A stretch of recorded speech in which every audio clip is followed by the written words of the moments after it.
Eh bien, bonjour à toutes et à tous, je suis très heureuse de vous retrouver aujourd'hui pour un nouvel épisode de notre Let's Play sur Final Fantasy XIV. Donc, la dernière fois, eh bien, on a tout simplement on est parti sauver l'écoute des Palaka.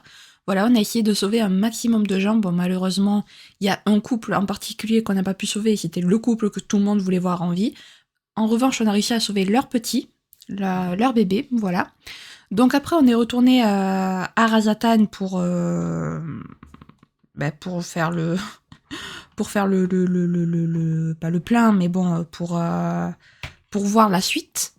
Et il y a Vritra qui a décidé du coup de se montrer au peuple et d'avouer donc que c'était lui le satrape. Au même moment, il y a le conseil de Charlayan qui est arrivé pour pouvoir discuter de la fuite d'Aïdeline de la fuite des habitants d'Aïdeline pour aller sur la Lune. Du coup, les Charlayanais sont les invités d'honneur du satrape.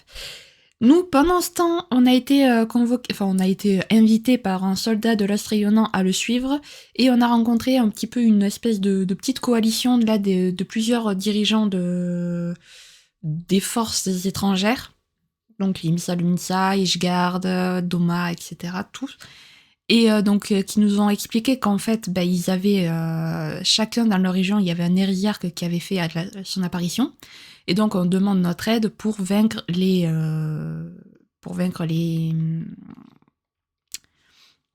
hérésiarques. Et donc, nous, c'est ce qu'on va faire aujourd'hui, les amis. Voilà. On va commencer, du coup, les quêtes de rôle. Voilà, par celle du mage rouge, bien évidemment, parce que le mage rouge, c'est notre job principal. Eh bien, écoutez, je vous propose de commencer sans plus tarder. Ishgard en proie au tourment. L'attaché militaire d'Ishgard a un regard qui en dit long malgré son attitude imperturbable. À la bonne heure, héros d'Ishgard. À mon fort intérieur, j'espérais justement la venue d'un homme de votre trempe. Hélas, la situation actuelle est un peu plus préoccupante. Suite à l'apparition du premier hérésiarque avéré à Tavener, des rapports mentionnant la présence de créatures semblables nous sont arrivés des quatre coins des Orzia, et la Sainte-Cité ne fait pas exception. Vous ne serez peut-être pas surpris d'apprendre que le nôtre ressemble comme deux gouttes d'eau à un dragon dravanien. Les témoins l'ayant aperçu sont encore sous le choc. Et depuis, les Ishgardais vivent dans la peur quotidienne. Devant une telle menace, nous devons agir au plus vite. Mais un empressement trop marqué ne ferait qu'accroître notre anxiété, et donc le risque de nous transformer à notre tour. Par conséquent, il nous faut méticuleusement sélectionner nos collaborateurs.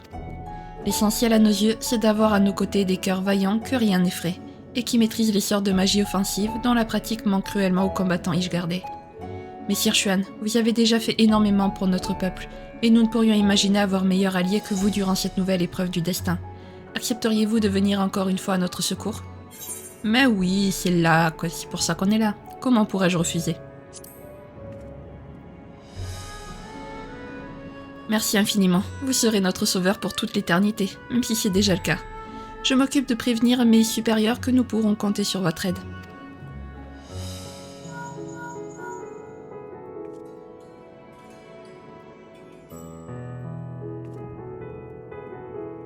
Sir Artoirel attend d'ores et déjà votre visite sur la place de l'Éthérite. Merci encore, héros d'Ishgard. Mais de rien. En plus, ça fait longtemps qu'on n'est pas allé à Ishgard, donc... Vas-y. Ça peut être sympa. Oui, Artoirel. Artoirel là-bas.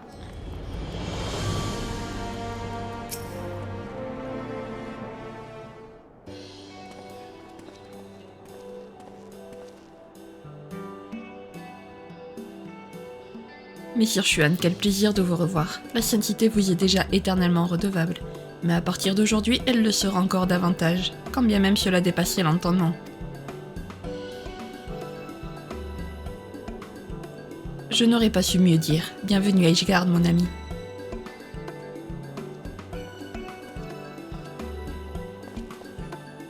Sir Artoirel et moi-même serons responsables du commandement des soldats d'élite qui auront la lourde tâche de braver le danger dans cette affaire. Laissez-moi vous dire que la simple mention de votre présence les a déjà grandement ragaillardis. Entrons dans le vif du sujet. Tout d'abord, nous vous devons quelques explications plus détaillées sur les créatures à l'origine de notre récente infortune.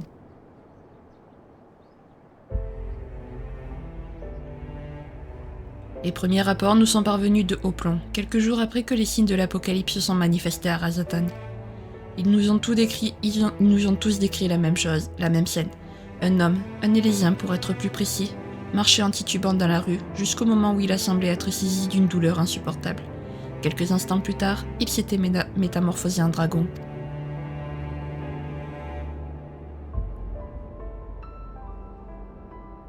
L'histoire ne s'arrête malheureusement pas là. Plusieurs des témoins de la sienne ont aussitôt souffert des mêmes symptômes, au point que nous avons été forcés d'envoyer les Templiers les mettre hors d'état de nuire au beau milieu de la ville.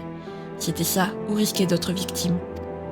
Mais malgré leur bravoure indubitable, l'homme devenu dragon, que l'on appelle désormais hérésiarque, était beaucoup trop féroce pour eux. Au bout d'un combat acharné, il a déployé ses ailes et pris son envol vers une destination inconnue. Nous l'avons baptisé Fafner, du nom d'un homme dragon bien connu dans les légendes ishgardaises, et formé une escouade composée de nos meilleurs soldats uniquement dans le but de lui faire mordre la poussière.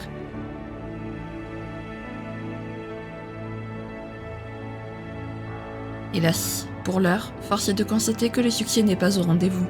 L'hérésiarque a depuis survolé plusieurs fois la Sainte Cité pour nous narguer, et nous avons systématiquement échoué à le mettre en déroute. Pire encore, chacun de ces passages provoque la métamorphose de certains individus qui ont le malheur d'y assister. J'espère que vous comprenez à présent à quel point la situation est grave. Ah, dernier détail. L'identité originelle de celui qui est devenu Fafner reste inconnue à ce jour. Les témoins restés lucides ont été incapables de nous renseigner. Quant aux Templiers, ils ne sont toujours pas parvenus à percer ce mystère. Nous disposons tout de même d'un élément qui pourrait nous mettre sur une piste. Au bout de plusieurs observations du phénomène, nous avons réalisé que seuls les dignitaires de l'Église et les inquisiteurs étaient touchés par la métamorphose. D'après nos contacts à Razatan, la transformation serait provoquée par un sentiment de désespoir profond qui assaillirait les plus fragiles d'esprit. Vous n'êtes pas sans savoir que les enseignements de l'orthodoxie ishgardaise ont été pervertis pendant une longue période de notre histoire, et les répercussions psychologiques sur nos ecclésiastiques, dont le sentiment de désespoir fait partie, ne peuvent être minimisés. Or, nous sortons à peine d'une guerre qui a duré 1000 ans. Il serait aisé de nous laisser submerger par des émotions négatives devant la perspective d'un sombre avenir. Mais n'est-ce pas justement là l'occasion rêvée de nous serrer les coudes, d'affronter les difficultés avec hardiesse ? Pour saisir tous les rouages de cette ténébreuse affaire, nous avons résolu d'interroger dans un premier temps un homme d'église en particulier, et nous espérons que vous accepterez de nous accompagner. Figurez-vous qu'il s'agit du seul homme qui n'a pas succombé à la métamorphose à l'instar de ses pairs, malgré sa confrontation avec l'hérésiarque. Son nom est Clem, c'est un diacre qui officie à la cathédrale Saint-Rémano.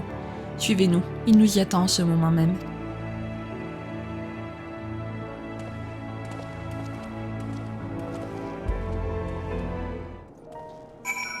Eh ben alors, à la cathédrale Saint-Rémano, alors, c'est parti. Voilà. Et maintenant, ici. Alors, où est Clem ? Montre-toi, Clem. Il est ici.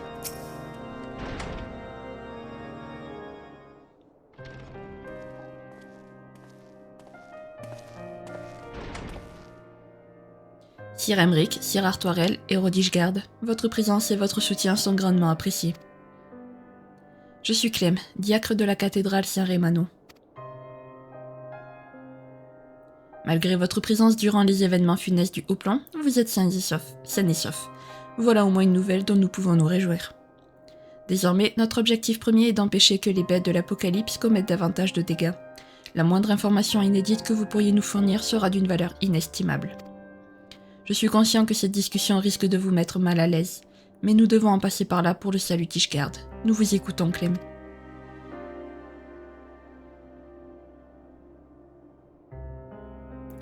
Très bien. La séparation de l'Église et de l'État a suscité un réel bouleversement politique dans notre cité, mais aussi un transfert des saintes écritures dans notre cathédrale qui sera dorénavant chargée de leur conservation. C'est au cours de leur transport que j'ai assisté à cette terrible scène. Un jeune homme tenant à peine sur ses jambes s'est tout à coup figé en plein milieu de la rue et transformé en dragon à la manière d'un hérétique. Une fois sa mue terminée, il a aussitôt braqué un regard de haine sur nous. Je ne nierai pas que j'ai eu la peur de ma vie tout comme mes compagnons. Sans avoir besoin de nous concerter, nous avons tous instinctivement compris que la fuite était la meilleure solution. Mais alors que nous courions à qui mieux, j'ai eu une nouvelle vision d'horreur. Les autres diacres autour de moi se métamorphosaient à leur tour. C'était comme si leur âme avait été possédée. Il y a au moins une personne qui semble immunisée face à cette Il y a au moins une personne qui semble immunisée face à cette sorcellerie, et c'est vous, diacre Clem. Je n'ose imaginer à quel point votre âme a dû souffrir en voyant vos camarades se changer en démons.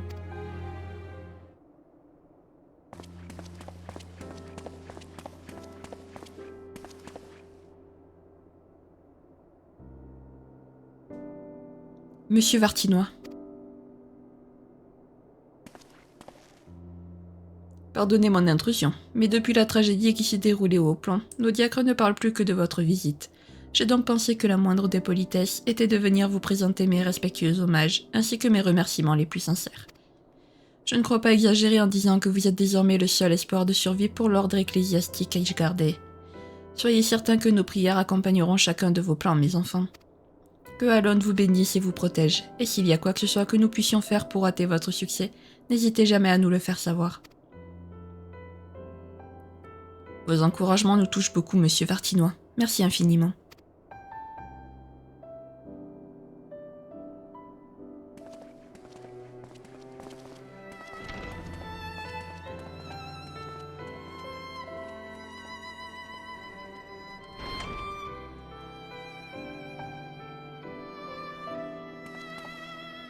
Cela fait un certain temps que l'évêque Vartinois est à la tête de la cathédrale Saint-Rémano, si je ne m'abuse. Il appartient également au synode, l'assemblée dont les membres étaient les conseillers personnels de l'archevêque.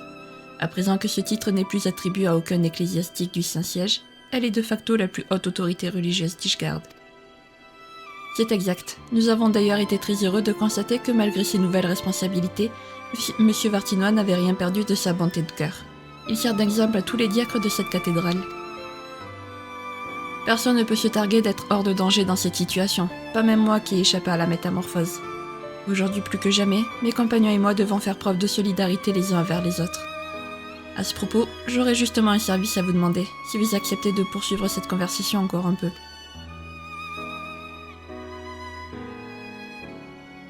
Bien entendu, nous sommes là pour ça. Dites-nous donc de quoi il s'agit. Merci beaucoup.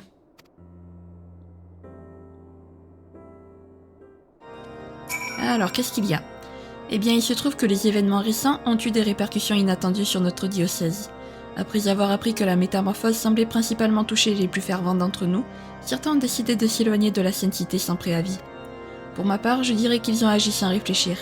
Nous ignorons encore tout des causes du phénomène qui nous accable, et le Coertas est rempli de monstres féroces. Non seulement il n'y a aucune raison que cet exil empêche leur transformation, mais ils risquent leur vie plus que jamais. Malheureusement, je ne suis qu'un simple diacre, et si je partais à leur recherche tout seul, je courrais sans doute moi aussi à ma perte. Votre maîtrise du maniement des armes n'étant plus approuvée, auriez-vous l'amabilité de m'aider à les retrouver ?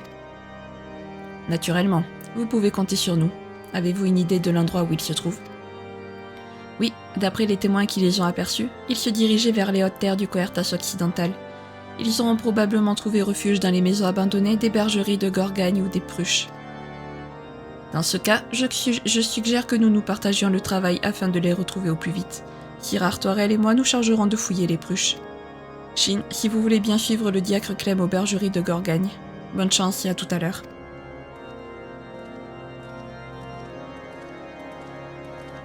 Ok, c'est ce qu'on va faire alors. Hop. Haute terre du Coertas occidental ni du Faucon. Voilà. Oh, qu'est-ce que ça faisait longtemps, Ishgard. En vrai, ça fait plaisir d'y retourner, je trouve. Hop. Bon, par contre, si je me trompe de chemin, ça va pas le faire. Voilà. Ça va être par là-bas. En plus, je crois que les bergeries de Gorgagne, on y était allé pendant la quête principale à la recherche pas des hérésiarques, non, des hérétiques.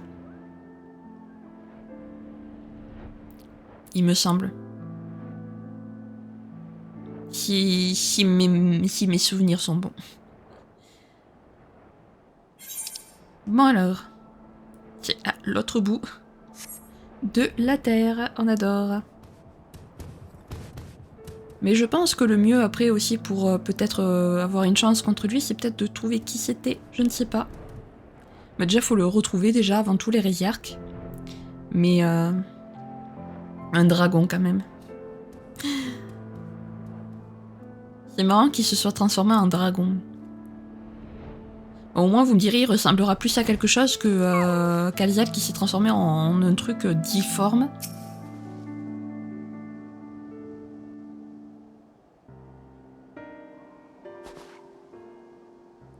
Vous êtes le héros d'Ishgard? Nous voilà, tout le monde va bien?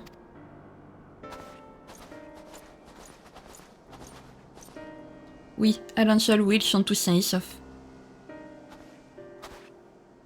Compagnon, comprenez-moi bien, je ne cherche en aucune façon à juger votre conduite de manière péremptoire, puisque j'aurais moi-même été capable de réagir comme vous.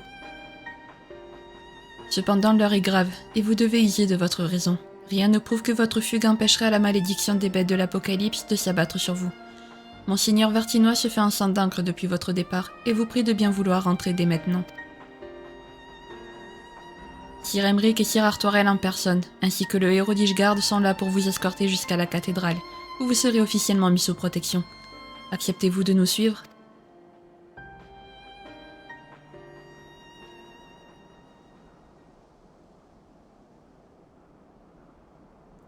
Mais si nous avons fui ainsi, c'est parce que nous estimions que rester dans la cité était le plus grand des dangers.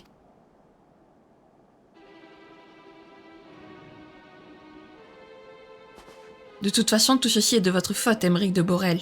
C'est parce que vous avez mis à nu l'histoire de notre église que tous ces officiers ont été calomniés.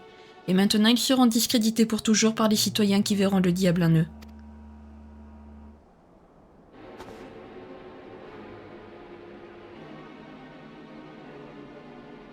Quoi de plus logique après tout, puisque nous sommes les seuls à nous transformer en bêtes immondes. Et vous voudriez nous faire retourner à Ishgard dans ces conditions, alors que seul l'opprobre nous y attend?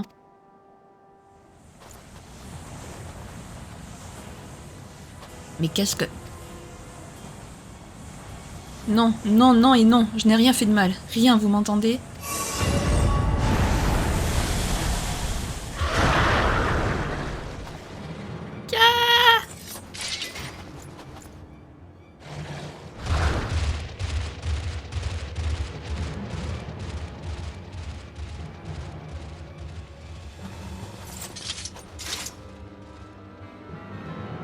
Nous ne pouvons pas le laisser errer à sa guise dans cet état. Shin, je compte sur vous pour le terrasser avant qu'il fasse des victimes.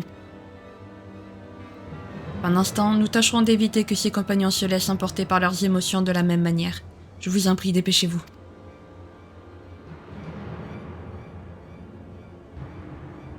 Ah ben c'est parti. Hop. Alors où est-ce qu'il est parti? Parce que le temps qu'il nous parle, il a eu le temps de s'éloigner quand même pas mal. Ok, ça va, il est là.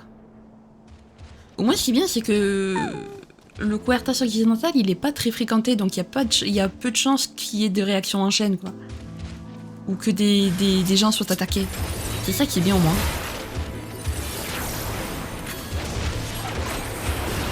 Au moins, tant que les bêtes ne sont pas à l'intérieur des villes, à l'intérieur du nid du faucon, par exemple.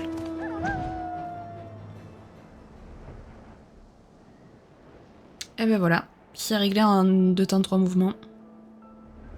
Bon, par contre, c'est pas très sympa d'avoir accusé Emric, hein. Enfin, je veux dire... au bout d'un moment, Emric, au moins, il a rétabli la vérité.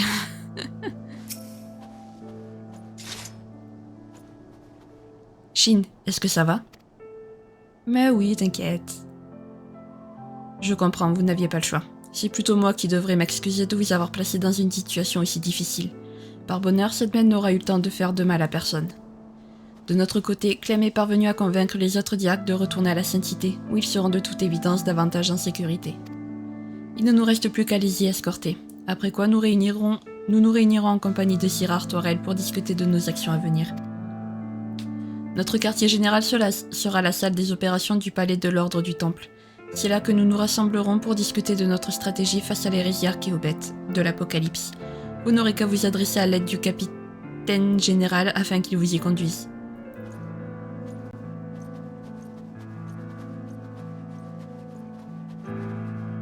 Emric, j'espère que tu l'as pas trop pris pour toi quand même, que ça va mon coco, hein.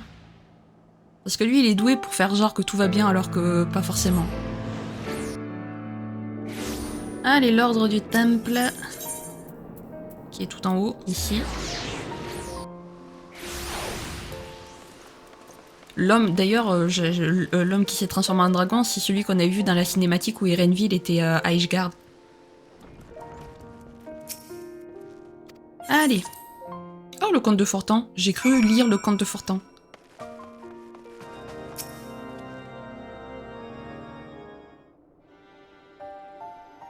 Un grand merci pour votre coopération, messire Xuan, et désolé d'avoir mis vos émotions à rude épreuve d'entrée de jeu. Grâce à vous, les diacres se reposent tranquillement dans la cathédrale Saint-Rémano au moment où je vous parle. À n'en point douter, ils seront mieux là-bas plutôt que seuls dans le froid au milieu de la nature hostile du Coertas. Néanmoins, nous ne pouvons pas exclure l'hypothèse qu'ils se métamorphosent à leur tour, ce qui reste fort préoccupant. Gageons que l'éloignement de son lieu de vie quotidien et le stress qui en a résulté ont été une cause non négligeable de la métamorphose de ce pauvre inquisiteur, et que ses pairs connaîtront un destin plus clément. Puisque vous mentionnez l'inquisiteur, vous n'aurez pas manqué de remarquer qu'il semblait nostalgique du Nilfgaard sous domination de l'église orthodoxe. Cela ne m'avait évidemment pas échappé. Toutefois, un tel sentiment ne change rien à la dissimulation de notre véritable histoire par le haut clergé, ni au plan néfaste de Tordansiet visant à imposer une paix éternelle via le pouvoir des primordiaux. C'est la mise en lumière de ces méfaits qui a jeté le discrédit sur l'orthodoxe ishgardaise, et non le changement de régime politique qui en a logiquement découlé. Il faut admettre que malgré la transition politique de notre cité vers un régime républicain, la réforme de l'Église visant à s'adapter à ce nouveau système est toujours au point mort. La foi est toujours bien présente dans nos cœurs, mais la trahison qu'elle a subie l'a rendue bien amère, et les doutes au sujet du Nilfgaard pouvant subsister sans archevêque ne sont pas rares. Les gens ne savent plus à quelle sainteté se vouer, et si vous me permettez ce mauvais... Les gens ne savent plus à quelle sainteté se vouer, si vous me permettez ce mauvais jeu de mots. Ce que vous dites est la description exacte des tourments profonds des dignitaires de l'église Sir Arthorel. Leur foi a été tellement ébranlée qu'elle s'est transformée en une douleur sourde, allant jusqu'à la désespérance. Par conséquent, nous devrions garder à l'esprit l'hypothèse selon laquelle ceux qui succombent à la métamorphose sont aussi ceux qui sont le plus rongés par cette affliction. Absolument, mais sans jamais oublier que ce n'est pour l'instant, comme vous l'avez justement dit, qu'une hypothèse. Désormais, notre objectif principal sera de l'examiner et d'établir sa validité aussi précisément que possible. Shin, aujourd'hui plus que jamais depuis la fin de la guerre du Chant des Dragons, Ishgard se trouve à un moment charnière de son historique qui risque fort de déterminer son avenir. Soyez assurés que je n'ai aucunement l'intention de renier les nombreux progrès que nous avons accomplis et dont vous n'avez pas été des moindres instigateurs. La vérité et l'honnêteté continueront de briller dans notre beau ciel d'azur, quel qu'en soit le prix à payer. Lorsque les diacres se seront suffisamment reposés, je vous propose de rendre une nouvelle visite à la cathédrale Saint-Rémano et d'interroger Clem plus en détail sur l'inquisiteur et les possibles raisons de sa métamorphose. Excellente idée. Sir Arthorel, je vous confie la gestion des opérations à partir de cette salle du même nom. Quant à moi, je transmettrai les informations de circonstance à mes subordonnés. Shin, je compte sur vous pour revenir nous rendre visite très bientôt, afin que nous puissions continuer cette enquête ensemble. Puisse la conquérante nous montrer la voie.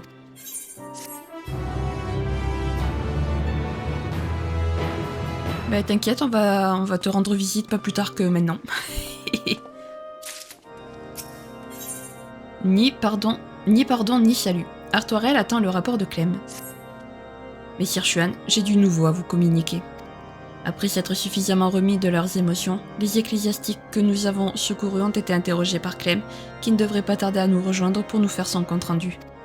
Je me suis déjà chargé de prévenir Sir Emric. Encore un peu de patience et ils seront tous deux en notre compagnie.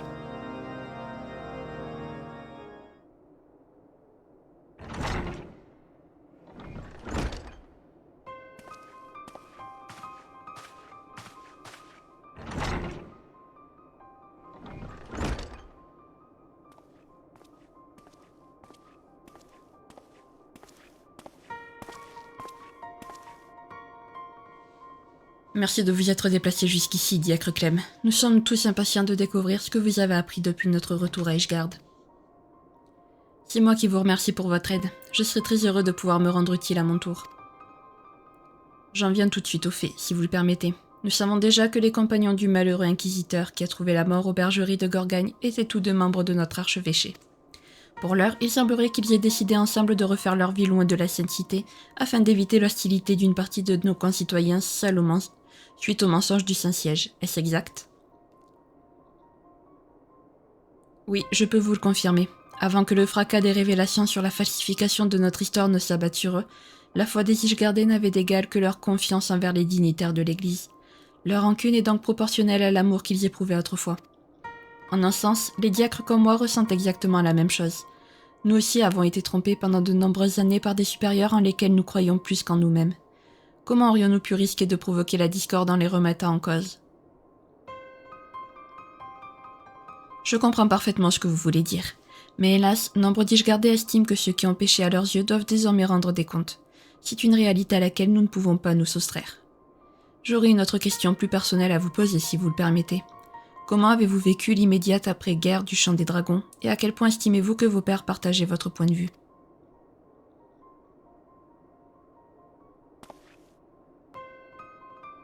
Nous souhaitions tous la fin du conflit du plus profond de notre cœur.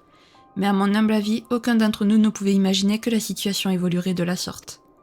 Pour nous, il était impensable que notre Église puisse se rendre coupable d'un tel crime envers ceux qui lui avaient consacré leur existence, sans même parler des fidèles.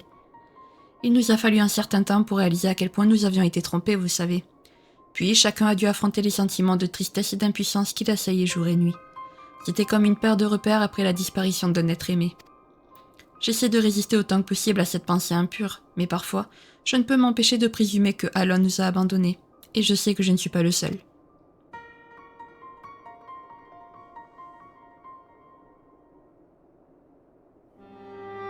Malgré tout, j'ai confiance. Confiance que l'orthodoxie ishgardaise saura se révéler de ce coup dur, et que notre foi redonnera sourire et espoir à notre peuple. Un beau jour. Votre sincérité est palpable, Clem, et je vous en remercie. J'aurais préféré que ces événements prennent une tournure différente, mais au moins je sais désormais dans quelle direction je dois nous mener. Vous devez savoir que ce phénomène des métamorphoses n'est pas exclusif à Ishgard. Il se produit partout dans le monde, en Eorzea comme ailleurs, et il semble avoir pour fondement le désespoir de ceux qui y succombent. Nous avons discuté de cette question avec Sir Artoirel et notre ami, et nous sommes tous les trois parvenus à la conclusion que la transformation de nos gens d'église était probablement due à l'état d'esprit négatif que vous venez de décrire. Par conséquent, la logique voudrait que vous ne vous soyez pas métamorphosé à votre tour parce que vous avez conservé suffisamment d'espoir en l'avenir. C'est en tout cas notre hypothèse principale, et nous aimerions que vous nous aidiez à la confirmer.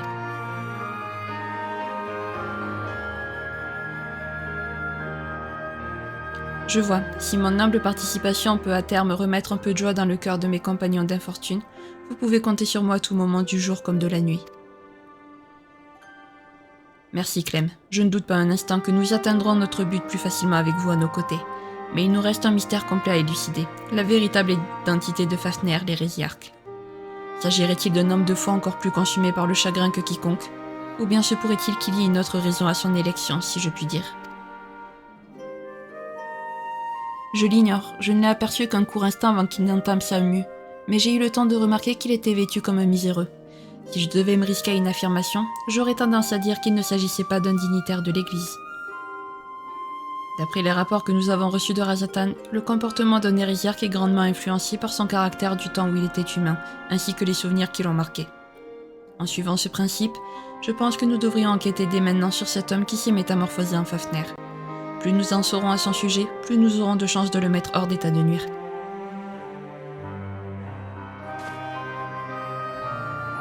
Clem, je compte sur vous pour assurer vos compagnons les plus ébranlés par cette crise. Ils ont certainement besoin d'un peu de réconfort. Je suis entièrement de votre avis, et d'ailleurs ce n'est que mon devoir de les soutenir. Sur ce, concentrons-nous sur la véritable identité de notre hérésiarque. J'ai déjà dépêché plusieurs templiers dans toute la ville, mais rien ne nous empêche de mettre la main à la pâte pour hâter les recherches. Beaucoup de personnes ont assisté à la transformation de ce mystérieux inconnu. Des religieux, bien sûr, mais aussi de simples citoyens. Rendons-nous tous ensemble au contrefort si vous le voulez bien, et commençons par interroger quelques passants. Shin, je compte sur vous pour couvrir la zone près du Haut-Plomb. Nous nous retrouverons ensuite pour faire le point.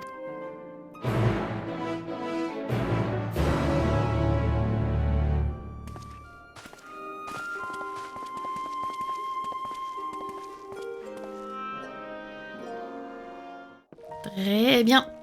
c'est ce qu'on va faire. Hop. Alors, par où c'est par là. Donc, les contreforts, ici, on va aller. Là, il y a un petit tige gardé, enfin, un petit grand. Je n'ai pas assisté personnellement aux événements du Haut-Plan, mais je me souviens avoir entendu parler d'un Élysien Locke 2. Attendez que ça me revienne. Ah oui, ça y est. Un employé de la maison de repos Rouchemande cherchait un individu qui s'était évadé de sa chambre et qui correspond bien à votre description. Il me semble qu'il s'appelait Vendro. Bon ben ça va, je suis rapide pour obtenir des infos. Ensuite, on va passer par là. Voilà. Et on va continuer d'interroger les passants. J'ai gardé rêveur. C'est pas trop le moment d'être rêveur, mon bon ami. Le dragon du Haut-Plan. Quelques secondes avant son apparition, c'était un être humain comme vous et moi. Un Élysien même. Quand j'ai vu ça, je me suis dit qu'il ne pouvait s'agir que d'un énième hérétique. Et vous, qu'est-ce que vous en pensez? Il y a encore ce mot hérétique qui passe, genre les gens croient encore qu'il y a des hérétiques. Sérieux? Les gars, c'est fini cette histoire d'hérétique. Il n'y a plus d'hérétiques. Puis tu vois bien ça. Apparemment, la transformation des de l'hérésiarque était apparemment semblable à celle des hérétiques, mais il y a quand même, je pense, une grosse différence entre les deux. Ah, c'est à propos du dragon gigantesque sorti de nulle part l'autre jour, c'est ça? Désolée, mais je n'ai rien vu de mes propres yeux. C'est absolument effrayant quand on y pense. Nos dirigeants nous ont juré qu'il ne s'agissait pas d'une nouvelle attaque des Dravaniens, mais je me demande si nous pouvons leur faire confiance. Oui, tu peux.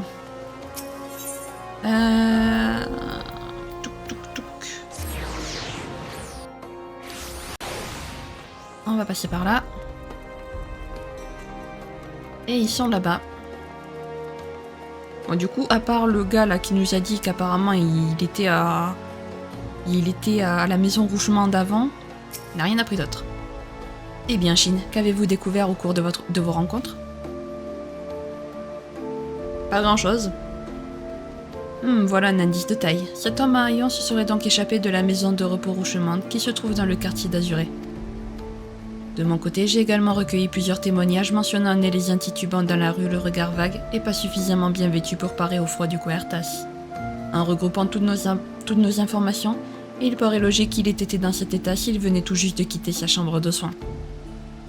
En effet, il y a de fortes chances que nous tenions là notre hérésiarque. Il ne nous reste plus qu'à mettre au clair ses liens avec ce dénommé Vendro. Ah, peut-être l'ignorez-vous, mais le nom de Vendro de Rouchemande est connu dans toute Ishgard. Il s'agit de l'ancien capitaine des Chevaliers de l'Azur, et la maison de repos d'Azuré a été baptisée ainsi pour lui rendre hommage. Son grand âge ne lui permettant plus d'exercer ses fonctions convenablement, j'ai entendu dire qu'il avait quitté la Sainte-Cité sans prévenir personne. Je me demande de quel genre de lien il peut bien avoir avec notre affaire. Je vais me rendre de ce pas à Azuré pour en avoir le cœur net.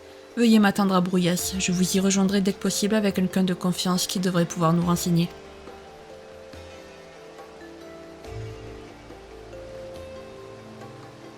Ok, ben on va t'attendre à Brouillas alors.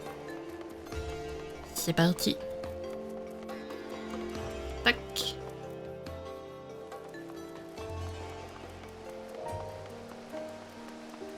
Alors, où est-ce qu'il faut qu'on t'attende? Exactement. Ah d'accord, on est là, on est même... Oh, d'accord, oui, on n'était même pas à Brouillas en fait. Super. Bon, du coup, on va descendre jusqu'à Brouillas. Est-ce que là, il va me bloquer ou je peux y aller? Non, c'est bon, je peux y aller. Voilà. C'est un raccourci. Parce que j'avais pas envie de faire le tour.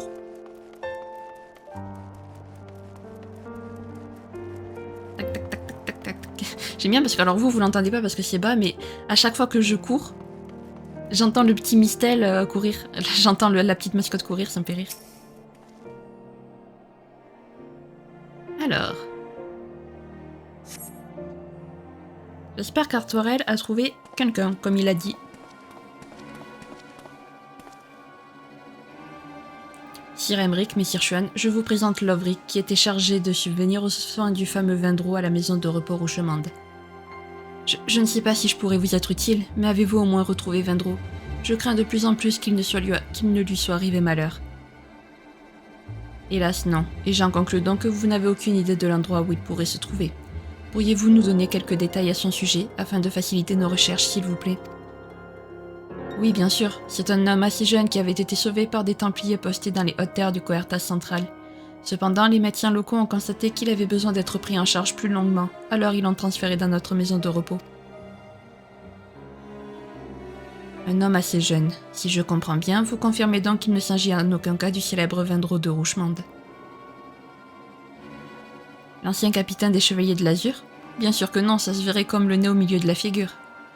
Ceci dit, je dois vous avouer qu'au-delà de ces quelques éléments, je ne sais rien de plus sur notre homme. Il n'avait ni souvenir précis de son passé, ni d'effets personnels qui auraient pu nous permettre de déterminer ses antécédents. L'autre jour, quand j'ai constaté son absence, j'ai immédiatement sonné l'alarme et lancé un avis de recherche. Voilà en gros tout ce que je peux vous dire.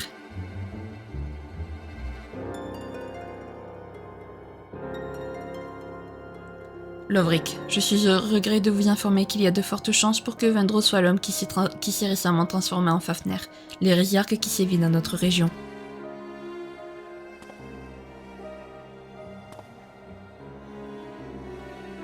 Je n'arrive pas à y croire, et dire que nous venions à peine d'entamer une nouvelle ère de paix. Puisse la conquérante nous venir en aide. Pardon d'insister, Lovric, mais n'y a-t-il vraiment rien qui vous ait mis la puce à l'oreille pendant que vous vous occupiez de lui? Un comportement spécifique, une déclaration bizarre peut-être. Laissez-moi réfléchir. Maintenant que vous le dites, je me souviens qu'il répétait en boucle les mêmes mots durant son coma, comme s'il faisait sans arrêt le même cauchemar. C'était archevêque et monseigneur. Pour être franc avec vous, je n'en ai pas fait grand cas, pensant qu'il s'agissait simplement d'un homme très pieux.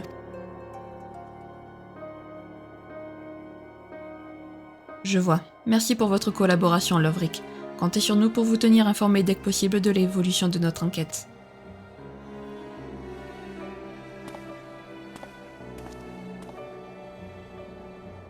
Sur ce, rendons-nous à la salle des opérations pour faire le point, vous voulez bien?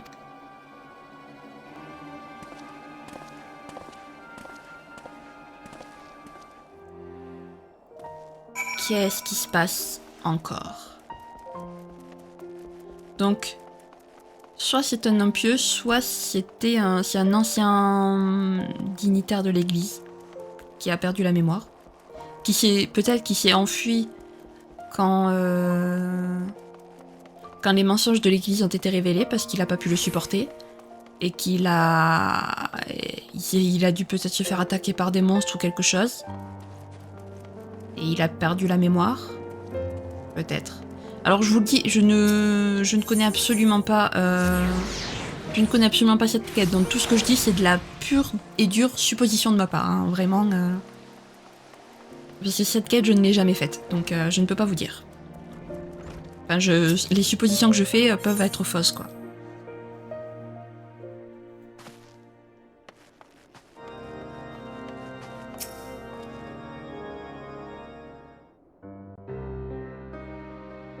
Chers amis, il nous reste encore du chemin à parcourir, mais nous avons fait un pas dans la bonne direction. Nous savons désormais qu'il y a de fortes chances pour que ce Vendro et Fafner ne fassent qu'un. D'après les dires de Clem, il ne faisait pas partie du corps sacerdotal, mais si l'on se fie aux déclarations de Lovric, les mots qu'il répétait dans son sommeil indiquent une piété possiblement très marquée. Sa métamorphose pourrait donc bien avoir un lien avec sa foi. À mon avis, qu'il ait prononcé en boucle le mot archevêque n'a rien de particulièrement surprenant. En revanche, Monseigneur me paraît nettement plus digne d'intérêt. Qu'en pensez-vous?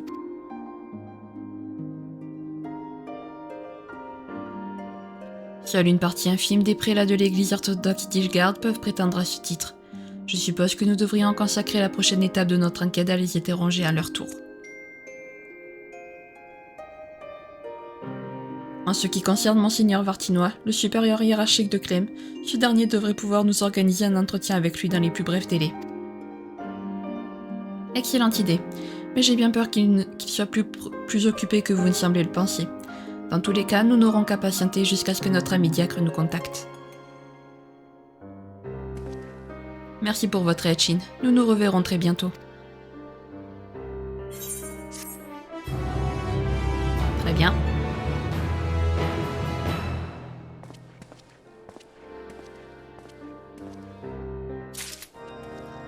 Et la suite. Vengeresse justice. Artoirel n'attendait plus que vous pour poursuivre l'enquête. Vous arrivez à point nommé, messire Xuan. Par chance, les nouvelles sont bonnes. Pas plus tard que tout à l'heure, Clem nous a annoncé que Monseigneur Vartinois avait consenti à nous accorder une audience. Ne voulant pas lui faire perdre plus de temps que nécessaire, Sir Emric s'est déjà rendu à ses côtés. Il ne manque donc plus que nous deux pour entamer l'entretien.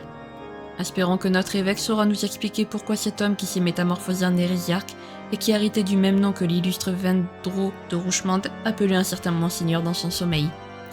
Nous le découvrirons bien assez tôt, en route pour la cathédrale Saint-Rémano, cher ami.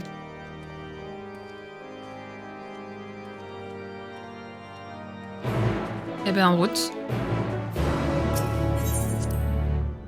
C'est parti.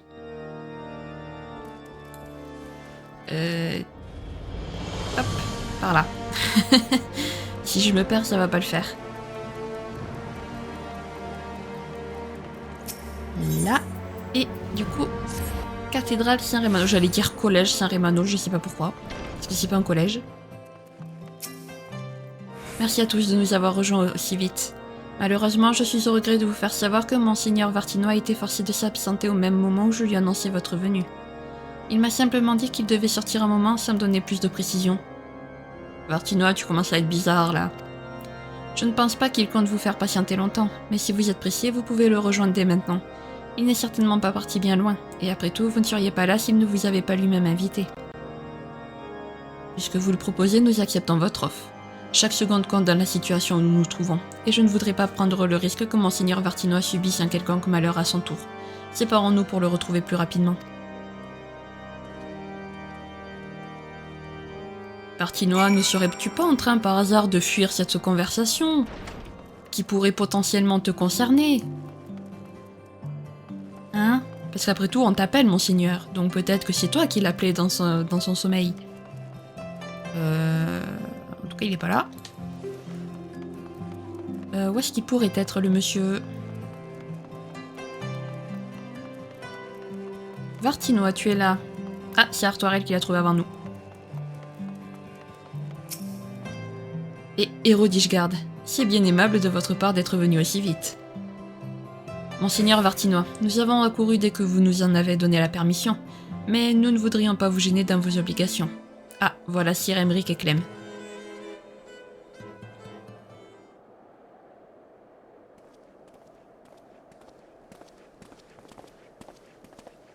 Ah, vous êtes déjà tous là.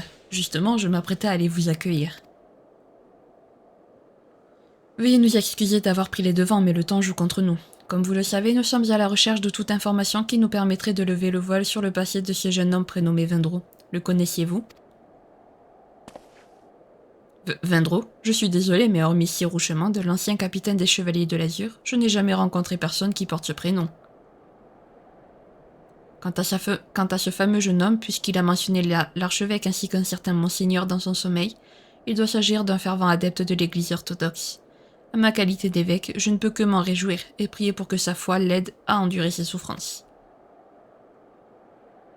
Pardonnez mon impolitesse, mais si vous n'avez pas d'autres questions, je vous serai gré de me laisser à mon office.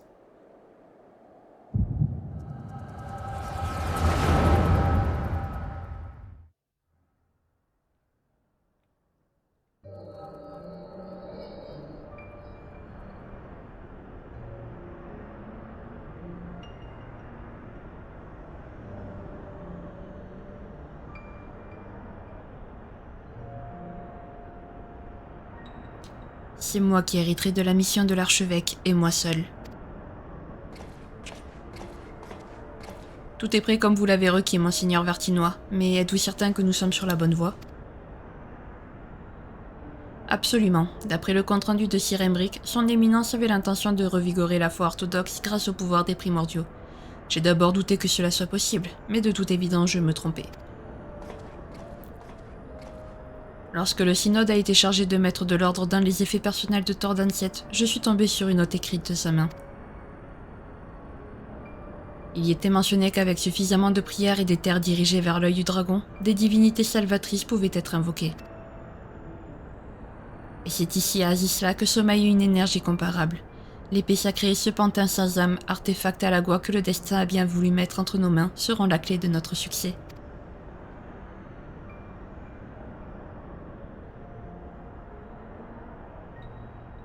Nous invoquerons une nouvelle fois les chevaliers de la table ronde et restaurerons le règne absolu du Saint-Siège sur la cité d'Ishgard.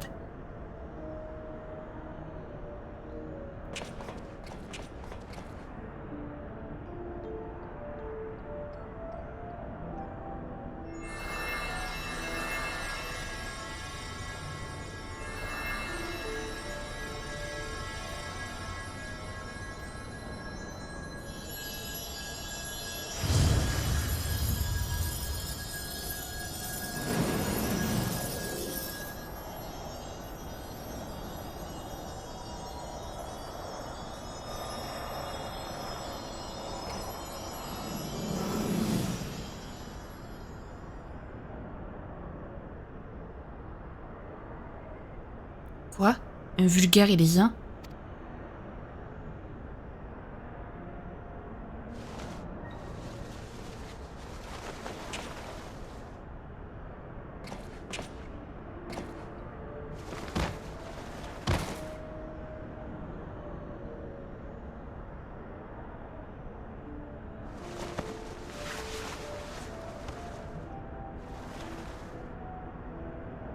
Mon devoir est de protéger son ennemi.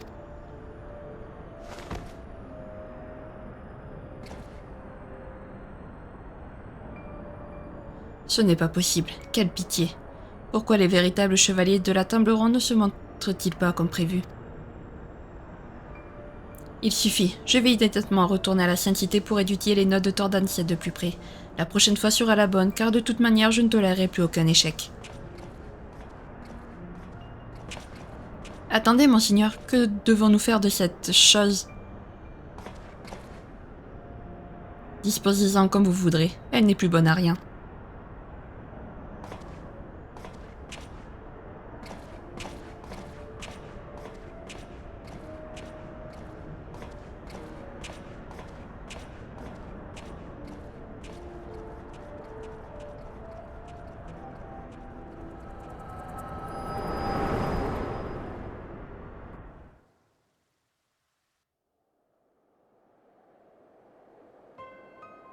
Tout va bien, Shin? Auriez-vous eu une vision du passé par hasard?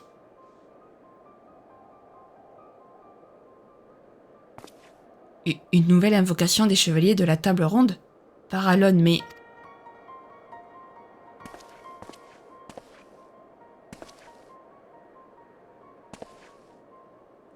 Monseigneur Vartinois, vous ne pouvez pas ignorer que l'invocation de Primordiaux est formellement interdite. Pardonnez la brusquerie, mais je suis dans l'obligation de vous demander de nous accompagner séance tenante au palais de l'Ordre du Temps pour un interrogatoire.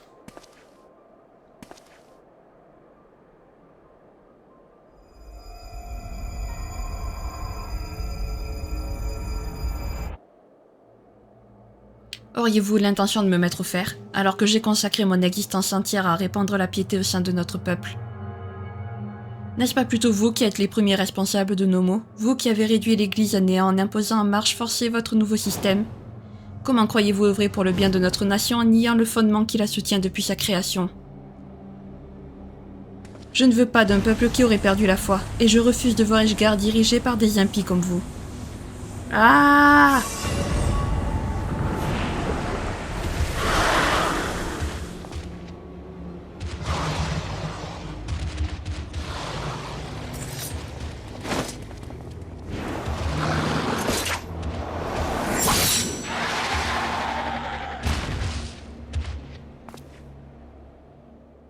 Par Alon, monseigneur Vartinois.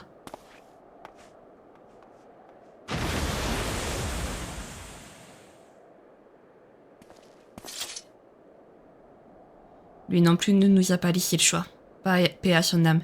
Aucun d'entre nous ne pensait vivre une telle tragédie un jour. Mais nous devons rester forts et soudés, car nous sommes désormais les garants de la paix à Ishgard. Sir Embrick plus que quiconque.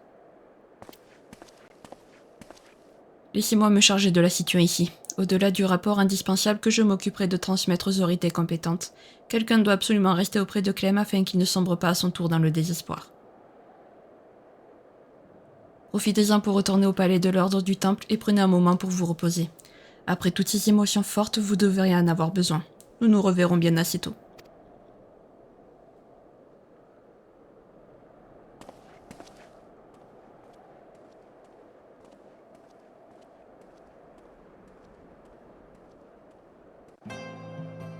Ok, bon, j'avoue, je m'attendais pas à un mec qui voulait tenter une nouvelle invocation de primordiaux. J'avoue, celle-là, ça m'a un peu surpris. Mais par contre, c'était évident qu'il cachait un truc, vu comment il avait pas du tout envie de nous parler, le monsieur. Hop, du coup, le chevalier oublié. Par ici. Et donc, c'est parti. Hop là.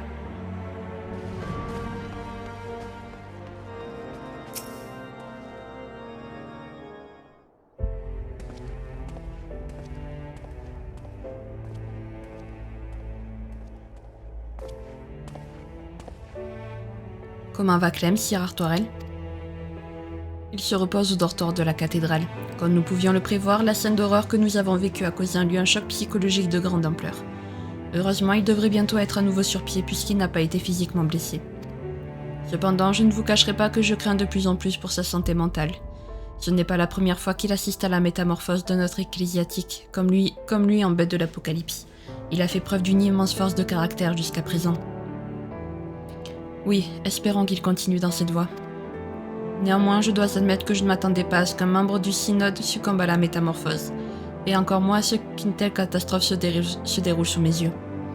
Il me peine de le reconnaître, mais les ténèbres de l'Apocalypse s'étendent de plus en plus sur la sainteté, et pour le moment nous sommes incapables de les contenir. Est-ce vraiment la conséquence inévitable de la séparation de l'Église et de l'État Ishgardé? Je n'ose le croire. Vous avez eu une vision du passé juste avant que M. Vartinois ne vive ses derniers instants, n'est-ce pas? Pourriez-vous nous la décrire plus en détail?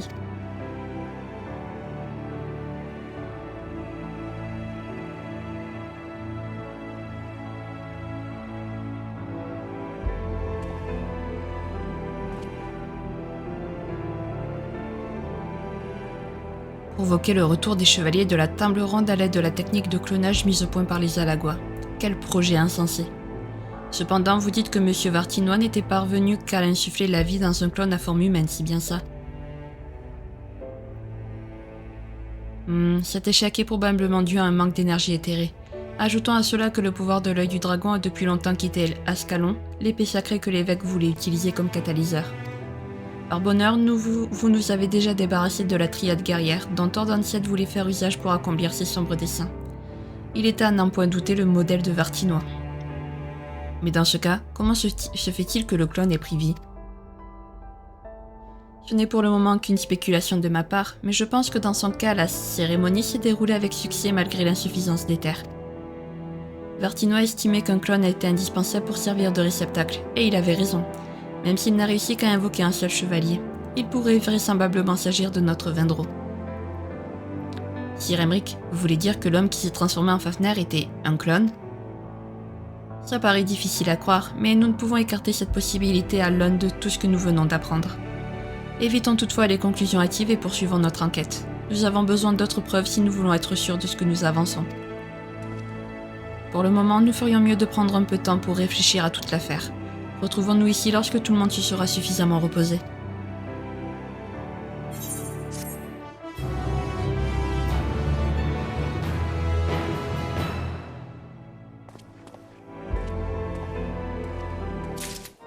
Allez, on va s'en sortir de cette histoire.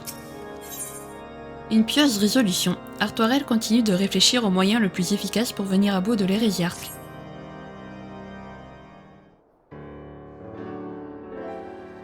Heureux de vous revoir, messire Chuan. Sir Emric devrait nous rejoindre d'un instant à l'autre.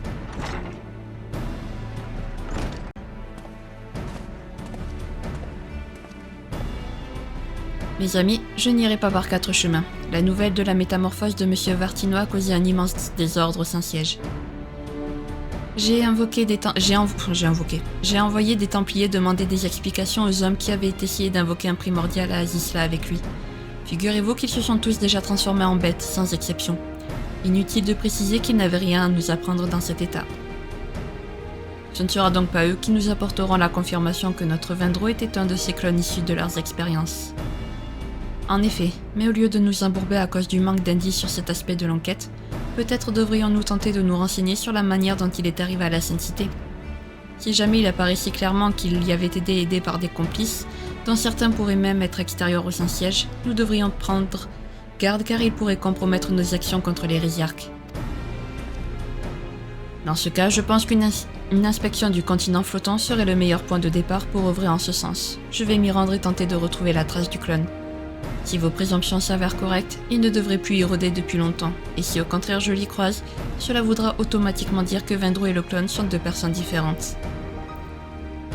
Merci de vous donner cette peine, Sir Artoirel. Nous attendrons votre rapport avec grande impatience. Pendant ce temps, Shin, que diriez-vous d'une petite visite au camp de la Tête du Dragon? C'est le lieu où Vendro a été soigné avant d'être transféré à Ishgard. Nul doute que nous y ferons la connaissance de quelques témoins qui se souviennent de lui. En route.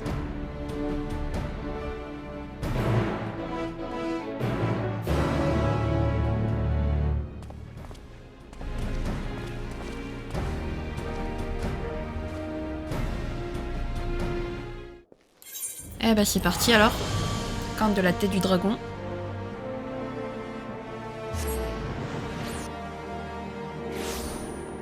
Oula, ça en fait du monde à interroger. Il y a monsieur ici. Pardon, non, je n'ai secouru aucun blessé dans la région récemment. Mais je crois voir de qui vous voulez parler. En fait, si je m'en souviens aussi bien, c'est parce que j'ai aperçu ce jour-là un aéronef qui volait à très basse altitude, tellement basse qu'il semblait sur le point de s'écraser. Malheureusement, il a aussitôt disparu dans le blizzard. Votre discussion avec Théobalin vous a permis d'en savoir plus sur l'aéronef en difficulté. Ok. La suite. Là-dedans peut-être? Oui. C'est gentil de nous rendre visite, héros d'Ishgard. Vous savez que parfois j'ai l'impression de vous voir traverser le camp, comme lorsque vous logiez au refuge des Neiges. Mais oui, comme un fantôme. Est-ce que je me rappelle un blessé qui a été transporté à Ishgard? Voyons voir. Ah, vous voulez sûrement parler de ce jeune homme qui a été retrouvé par des soldats alors qu'il revenait de leur séance d'entraînement. Il avait peut-être été attaqué par des monstres, mais personne n'en était vraiment certain. Quoi qu'il en soit, je crois me souvenir qu'ils sont tombés sur lui près de Providence.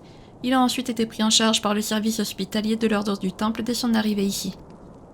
Votre discussion avec Yael vous a permis d'en savoir plus sur le lieu où Vendro a été découvert. Et enfin, la dernière personne à interroger, qui est je ne sais pas où. Là-dedans, peut-être? Oui. Stop, calme-toi. Oh, mais c'est notre héros. Qu'est-ce que je peux faire pour vous? Ah, vous voulez parler du blessé de l'autre jour? Oui, je me souviens très bien de lui. J'ai même donné un coup de main au médecin pour lui administrer les premiers soins. Ses vêtements étaient tellement en lambeaux qu'il est arrivé ici à moitié gelé, le pauvre. Lorsque le corps humain est exposé à un froid aussi intense, ça peut provoquer toutes sortes d'hallucinations. Par exemple, il se pourrait que cet homme ait tout à coup eu l'impression d'avoir très chaud en dépit de tout bon sens, et se soit mis à retirer ses vêtements à la hâte, voire à les déchirer. Votre discussion avec Nin vous a permis d'en savoir plus sur l'état de Vendro quand il a été découvert. Eh ben c'est parti, faisons notre rapport du coup à Emmerich.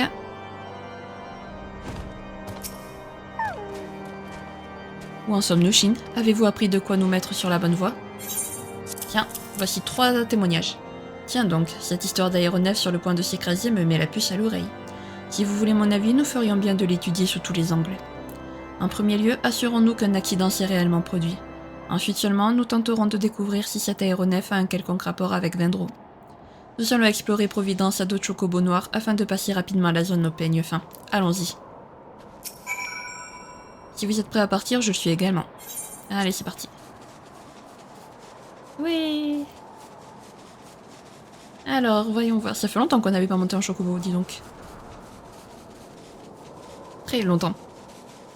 Donc voyons voir si il y a eu un accident quelque part récemment. Petite balade avec Emmerich en même temps, écoutez, on prend, hein.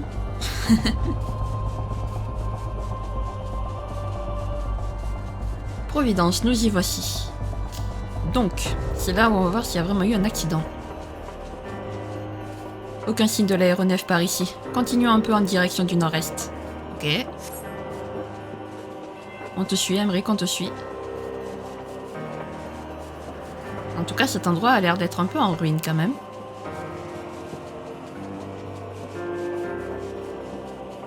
Pour l'instant, ici... Est-ce que tu vois quelque chose, Aymeric?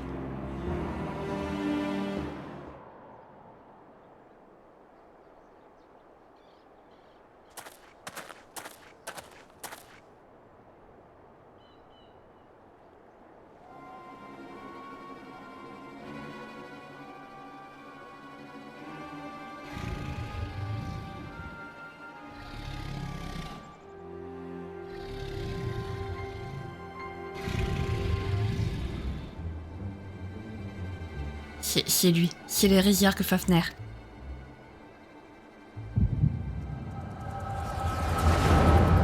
Bah dis donc, on en a des visions.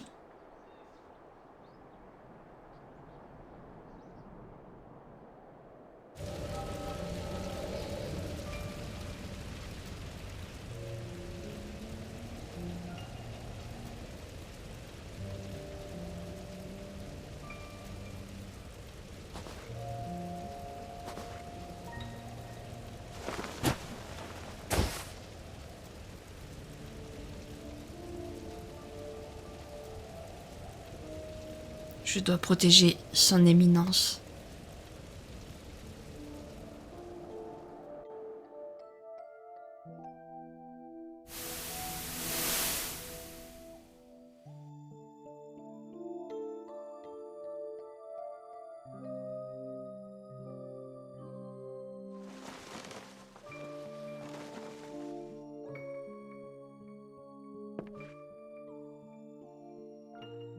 Allons, Aloué, vous avez enfin repris connaissance.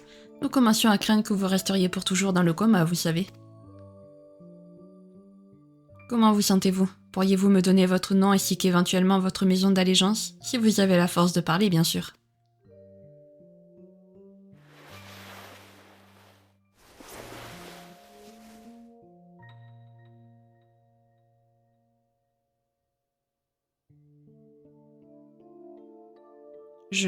Non, je ne suis pas...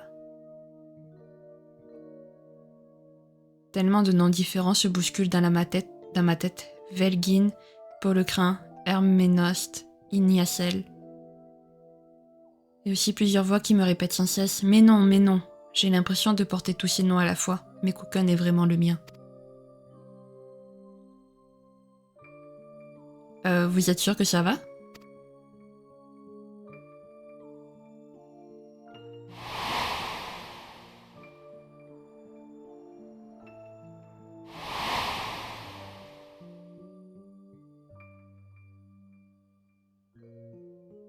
Non, je m'appelle Vendro. Comme le capitaine qui a donné son nom à cette maison de repos, en voilà une coïncidence.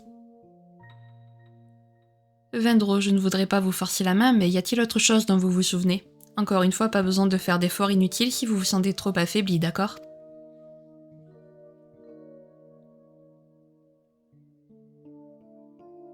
Je descends de l'illustre lignée de Diemael.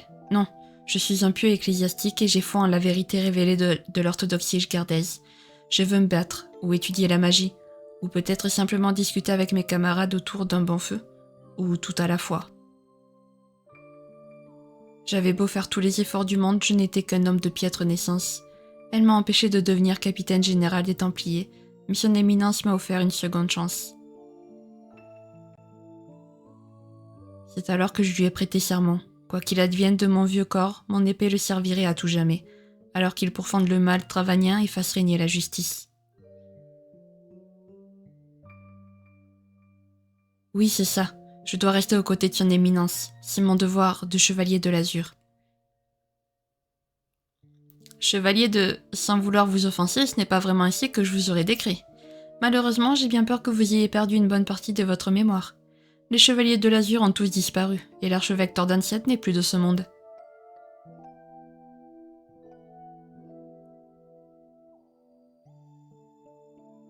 Enfin, tout ça devrait vous revenir avec davantage de repos et quelques médicaments. Ne bougez surtout pas, je vous les apporte tout de suite avec un grand verre d'eau bien fraîche.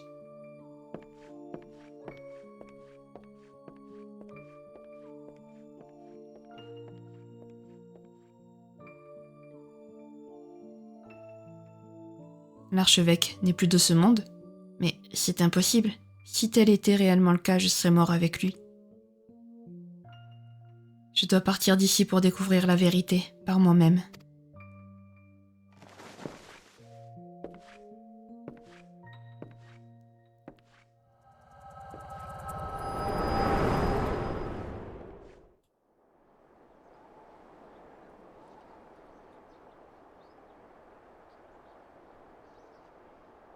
Shin, attention!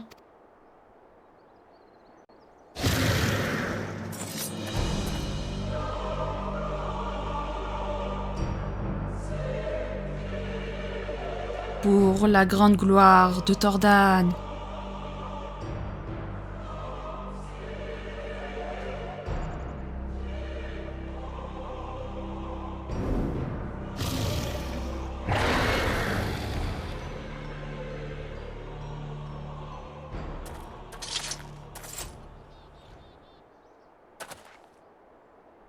Encore une vision du passé, n'est-ce pas?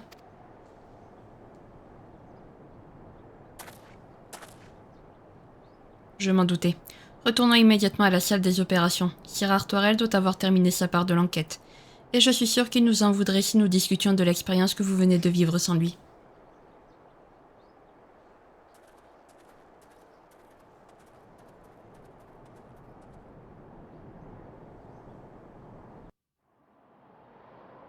Alors par contre, désolé, mais Fafner est absolument magnifique en fait. Il est trop beau, j'aime trop. J'adore la couleur et on dirait qu'il est un peu fait de cristal mais que c'est pas totalement du cristal, je sais pas trop, mais j'aime trop son design au dragon. En tout cas, j'aime bien comment on est tombé sur lui complètement par hasard, genre vraiment on était là, ah, bonjour. En tout cas, maintenant on n'a plus de doute à avoir, hein. C'est bien... c'est bien Vendro. Pardon, je marche sur la table, c'est pas poli. Vous tombez à pic, je viens moi-même tout juste d'arriver. Sir Emric ne devrait plus tarder. Pour une fois qu'on arrive avant les PNJ.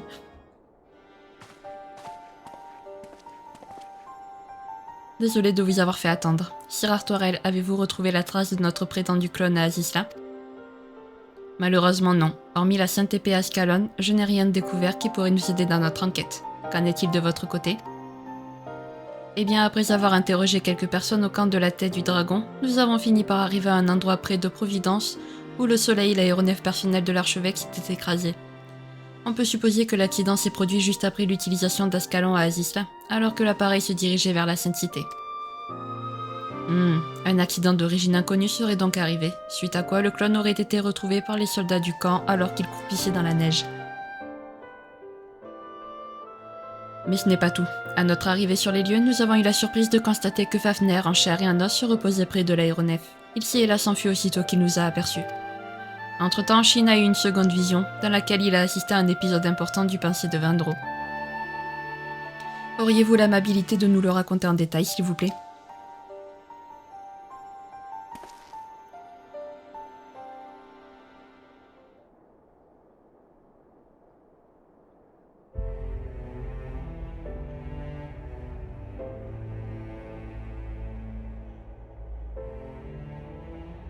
Votre vision concorde avec les rapports des témoins.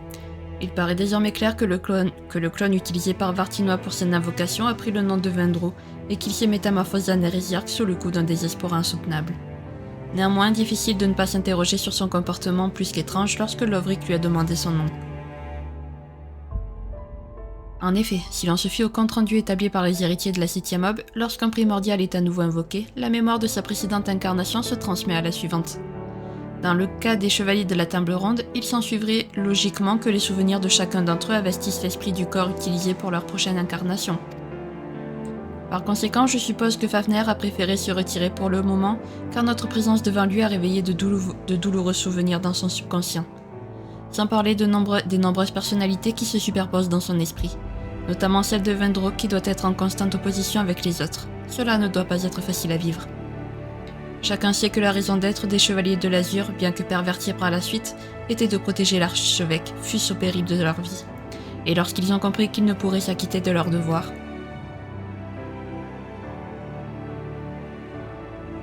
ils se sont dressés contre nous et ont commis des crimes impardonnables, qui ont coûté la vie à certains de nos amis les plus chers. Et même si nous n'avions pas d'autre choix que de les éliminer, je refuse de croire que quiconque parmi nous souhaitait que leur souffrance se prolonge au-delà de la mort, et que leur désespoir se réincarne sous la forme d'un dragon. Qui plus est, le phénomène ne concerne pas uniquement les Chevaliers de l'Azur, puisque nos clercs sont également touchés. La foi n'était probablement pas aussi intense dans le cœur de tous les Ishgardais, mais elle était présente à chacun d'entre nous. Elle nous guidait dans la vie et nous soutenait dans les moments difficiles. Si nous ne trouvons pas de solution au plus vite, je crains le pire.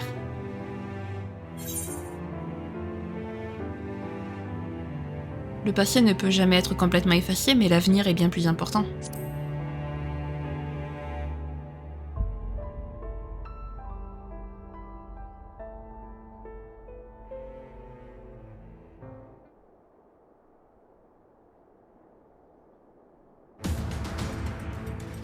Je comprends ce que vous voulez dire. Les croyances de nos ancêtres ont fait leur temps, c'est une évidence. Malgré la douleur que nous pouvons ressentir à l'idée de les perdre, nous ne gagnerons rien à nous y accrocher à tout prix. À ce propos, Sir Artoirel, j'ai décidé de proposer la formation d'un concile œcuménique au cours de la prochaine réunion parlementaire.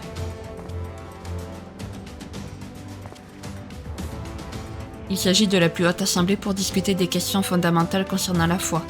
Sir Emric, auriez-vous désormais l'intention de définir de nouvelles doctrines religieuses censées révolutionner l'orthodoxie ishgardaise ?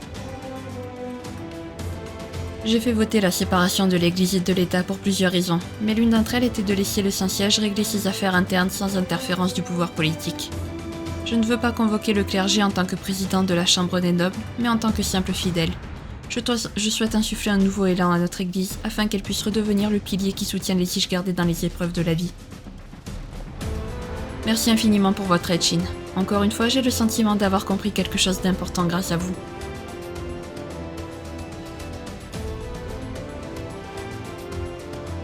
Je vais sans plus tarder soumettre cette idée au diacre Clem et à tous les dignitaires qui sont favorables à un renouveau de l'Église. Comptez sur moi pour vous contacter dès que les préparatifs seront terminés. D'accord, mais en attendant, il y a quand même un hérisière qu'il faut qu'on abatte, Emric. Peut-être que ça, tu peux t'en occuper plus tard, je sais pas, mais bon. Sous l'égide de Halon, Artoirel semble un tantinet anxieux.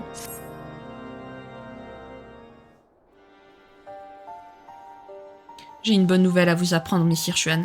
Grâce aux efforts continus de Sir Emric, le concile œcuménique, qu'il appelait de ses vœux lors de notre précédente discussion, est sur le point de devenir réalité. Pour votre gouverne, cet événement réunit les plus hautes autorités en matière de dogmes et de coutumes religieuses dans le but de débattre des questions essentielles du moment. La dernière fois qu'un concile œcuménique a eu lieu remonte à environ 80 ans. C'est vous dire à quel point son organisation est exceptionnelle. Seul l'archevêque et le synode étaient jadis autorisés à y prendre part, mais nous avons affaire à une situation d'autant plus exceptionnelle que l'un d'entre eux, l'évêque Vartinois, a péri après s'être transformé en bête. Cette session sera par conséquent ouverte à toutes les couches de la population.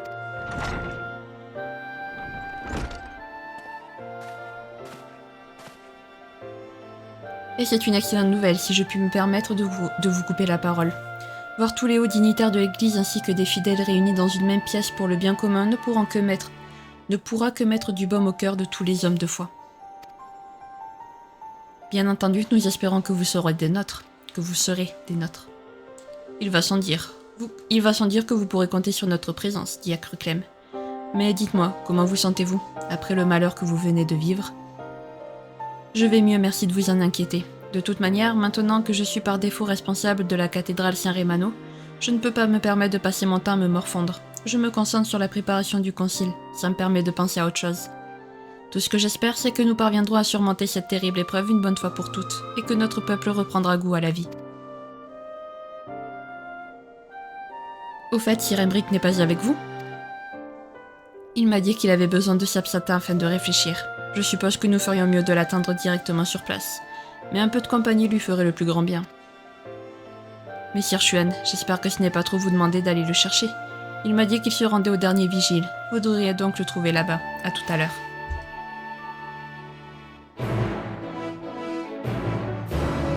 Très bien. Je pensais pas par contre que les quêtes seraient aussi longues.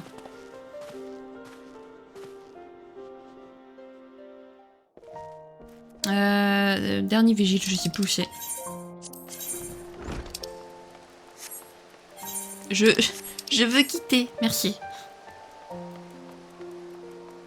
Donc le dernier vigile, c'est... Ah oui, bah c'est le manoir des Fortins. Ok. Et ça fait longtemps, d'accord. Je n'ai plus les destinations en tête. Alors, Emery, que t'arrive-t-il? Tu as besoin de réfléchir à ton petit discours?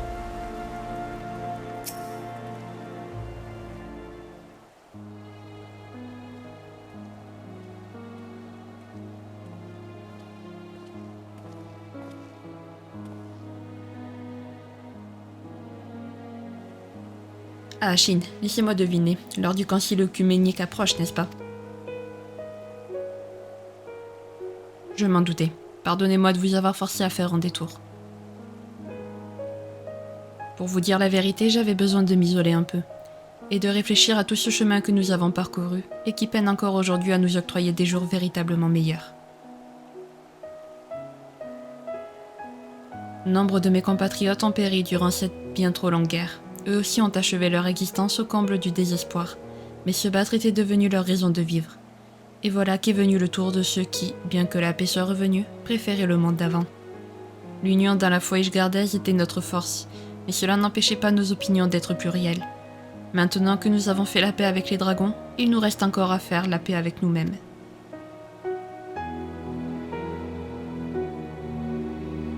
Nous imaginions tous des lendemains qui chantent, sans comprendre que c'était à nous d'entonner le début de la mélodie à l'unisson. Comment faire pour concilier autant de sensibilités différentes et les faire avancer dans la même direction? Je crains de ne pas pouvoir encore trouver la réponse à cette question. En tout cas, vous savez tout de mes tourments désormais. Mettons-nous en route doucement. Je serai heureux de converser avec vous pendant le trajet. Cela me donnera du courage.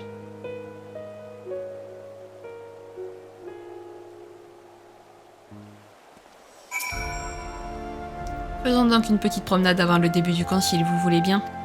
Je passerai volontiers devant la maison des Fortins, car je ne leur ai pas rendu visite depuis bien longtemps.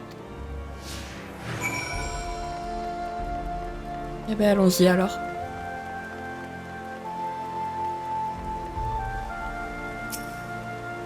Et dire qu'il y a encore quelque temps, vous étiez l'invité spécial du comte de Fortin dans cette même demeure, en compagnie d'Alfino et de Tataru.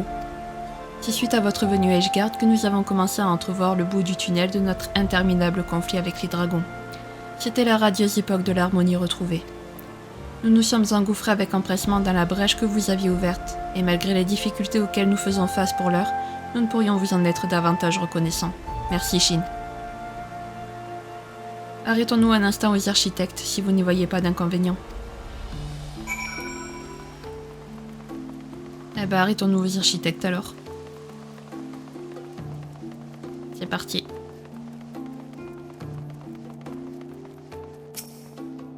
Nous voici à présent devant les 12 valeureux chevaliers qui ont combattu aux côtés du roi Tordan pour vaincre Nidhogg.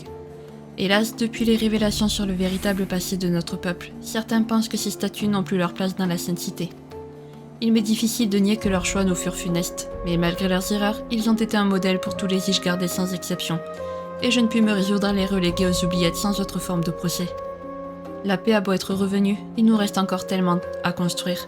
Mais l'essentiel, c'est que nous nous attelions à la tâche dans l'union et non dans la discorde. Voilà pourquoi il est si important que nous ne nous laissions pas envahir par le désespoir. Pardonnez-moi de me répéter autant, mais le poids de mes responsabilités ne me laisse pas vraiment le choix. Allons rejoindre Clem et les autres dignitaires à l'intérieur de la voûte. Eh ben allons-y, Emric alors. C'est parti. Clem est ici. Prêt. Nous le sommes tous. Merci à vous de nous avoir rejoints. Le concile œcuménique aura lieu dans la salle du trône. Veuillez me suivre, je vous prie. C'est parti.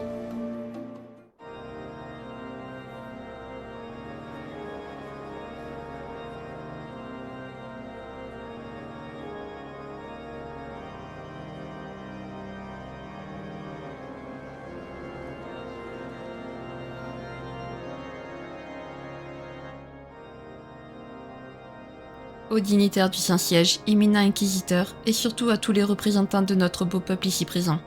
Merci infiniment d'avoir accepté aussi promptement d'assister à ce concile œcuménique. Vous n'êtes certainement pas sans savoir que l'apocalypse déchaînée par les télophores menace la survie de notre planète, et qu'elle a d'ores et déjà provoqué un phénomène inquiétant de métamorphose en bête chez certains humains. Afin d'empêcher que d'autres catastrophes nous frappent de plein fouet, je suis convaincu que nous aurons besoin de guérir des blessures profondément enfouies en nous et qui saignent depuis bien trop longtemps. C'est pourquoi je propose d'engager une réforme en profondeur de l'Église.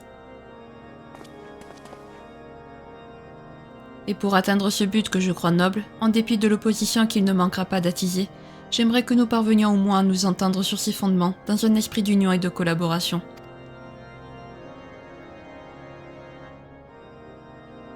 Depuis les temps anciens, notre Église a toujours eu un visage double. Un de ses côtés symbolisé par la lance de la conquérante pourfendant les dragons, l'autre par son bouclier protégeant la foi ancrée dans nos cœurs. Le rôle de la lance n'ayant plus lieu d'être, je suis d'avis qu'il serait également temps de repenser celui du bouclier.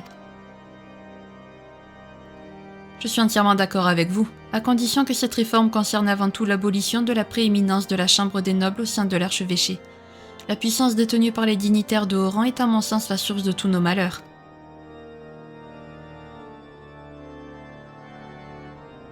Tiens donc, figurez-vous que je vois très bien où vous voulez en venir.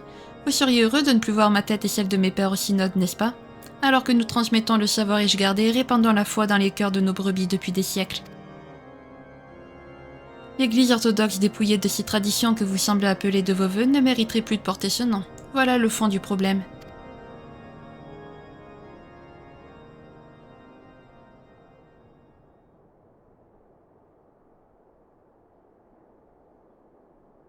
Paralone, où est donc la vérité? Qui croire désormais?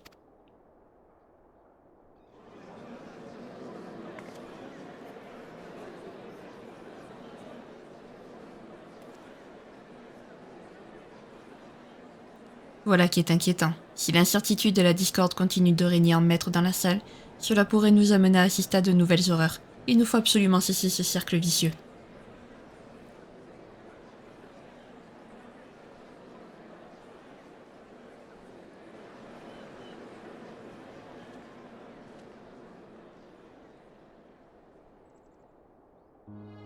Lorsque la guerre du Chant des Dragons a pris fin, l'orthodoxie ishgardaise s'est retrouvée à la croisée des chemins, et aucun d'entre nous n'a su la guider de manière appropriée.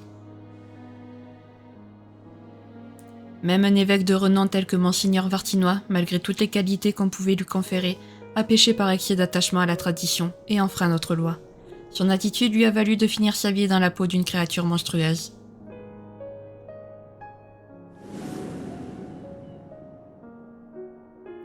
Mille ans, mes amis, 1000 ans de sacrifices, de pleurs, de souffrances. Comment pourrions-nous jamais les oublier? Même si nous le voulions, cela nous serait impossible. Or, c'est justement parce que nous avons persévéré dans l'erreur pendant si longtemps que nous devons absolument saisir cette chance de la réparer. Il en va de notre avenir et de celui de toute la Sainte Cité.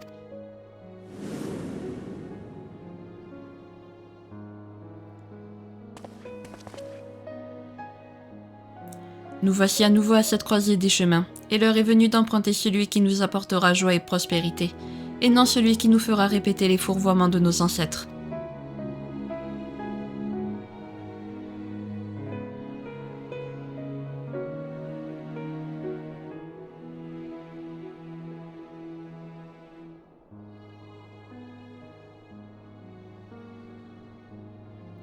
Je ne peux qu'approuver les dires du président. Si je suis présent parmi vous aujourd'hui, c'est en premier lieu à cause de ma foi inébranlable à notre Église.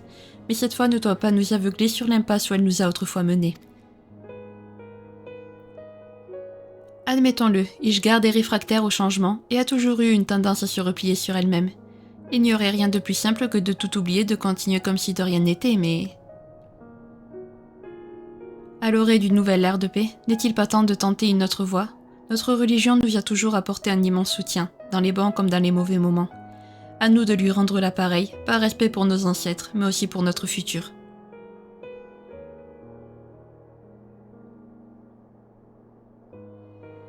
Personne ne niera que nous avons trop longtemps vécu sur un tas de mensonges. Le sentiment de trahison est palpable dans la population. mais nous pouvons le transformer en quelque chose de positif, et nous devrions en être reconnaissants envers notre héros.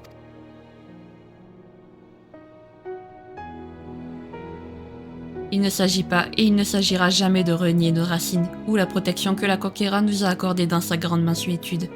Sur ce point, nos livres d'histoire n'ont jamais menti, et les témoignages de nos prédécesseurs sont là pour l'attester. C'est pour manifester notre plus grand respect à leur égard que nous devons transmettre les leçons tirées de nos erreurs aux générations à venir.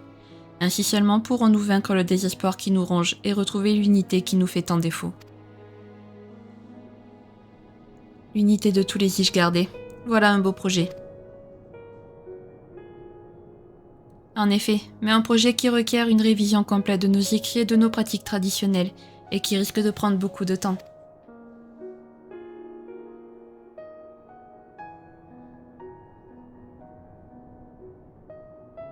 C'est justement pour cette raison que nous aurons besoin d'érudits tels que vous. Votre union pour accomplir cette réforme pourrait être la première pierre de l'édifice qui deviendra la nouvelle cathédrale d'Ishgard, aussi bien au sens matériel que symbolique.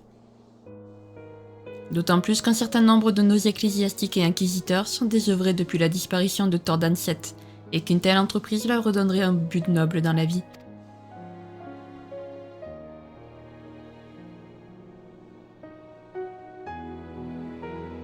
Vous voulez que je vous dise, Shin? Je pense avoir enfin trouvé quoi répondre à ce père que je n'ai jamais vraiment eu.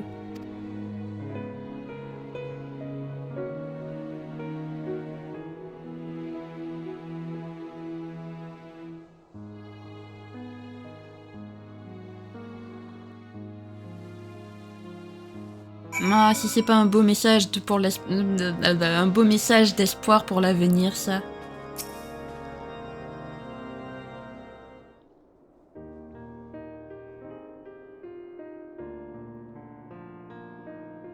Eh bien, ce concile fut une grande réussite, et je tiens à vous en remercier tout particulièrement. Je suis entièrement d'accord avec vous. Il nous reste encore de nombreux détails à définir, mais nous sommes parvenus à poser de solides bases à nos indispensables mesures. Sir Aymeric, Sir Artoirel, il y a déjà longtemps que votre éloquence n'est plus à prouver, mais vous en avez fait une nouvelle fois démonstration, et de fort belle manière. Grâce à vous, nous avançons désormais d'un seul homme sur le chemin du renouveau. C'est très aimable de votre part, mais le rôle qu'aura joué la présence du héros d'Ishgard n'est certainement pas négligeable. Shin est pour nous tous l'incarnation du renouveau, et nous n'en serions pas là aujourd'hui s'il n'était pas venu à notre secours.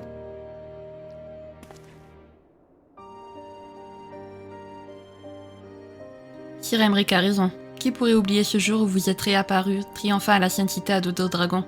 Vous avez véritablement réussi l'impossible.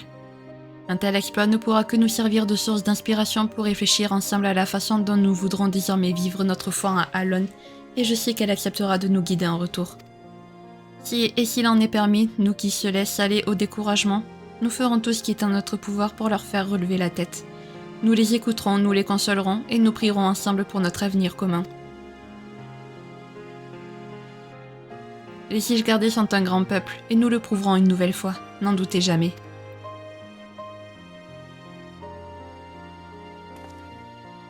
Sur ce, je vous prie de bien vouloir m'excuser, mais le devoir m'appelle. N'hésitez pas à me rendre visite à la cathédrale si vous avez besoin de quoi que ce soit.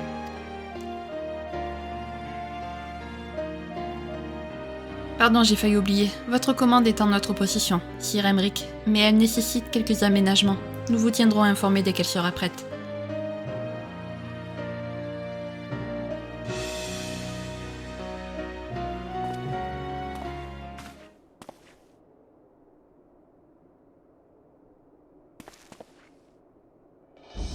Je ne vous en avais pas encore parlé, mais j'ai effectivement demandé à Clem de nous dégoter un objet bien particulier pour notre affrontement imminent contre Fafner. En mon sens, nous en aurons grandement besoin.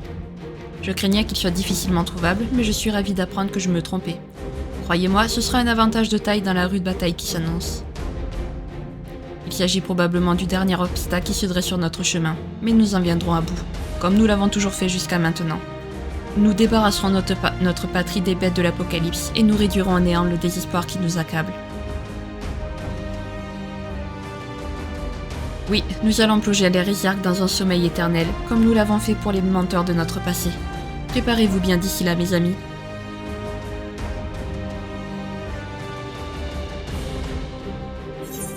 Ah, cette musique, Dishgard, cette musique, je l'aime trop. Mais n'empêche, c'est touchant de voir que nos actions ont donné espoir à beaucoup de gens en fait. C'est touchant et c'est comment dire, et c'est encourageant quoi. Franchement, ça nous donne envie de continuer à nous démener et ça nous conforte dans notre idée d'essayer de sauver la planète. Donc c'est génial. La voie du renouveau. Artorel supervise les préparatifs pour le combat final. Ça y est les amis, dernière quête.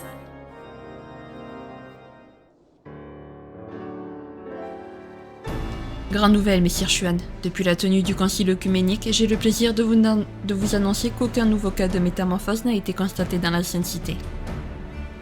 Nous pouvons donc en conclure qu'un certain niveau de sécurité et de stabilité a été atteint à l'intérieur de nos murs. La seule étape qu'il nous reste à accomplir, c'est de nous débarrasser de l'hérésiarque.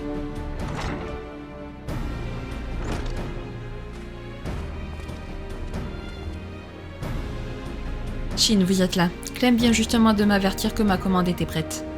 Passons donc à la préparation de notre plan pour vaincre Fafnir, si vous le voulez bien.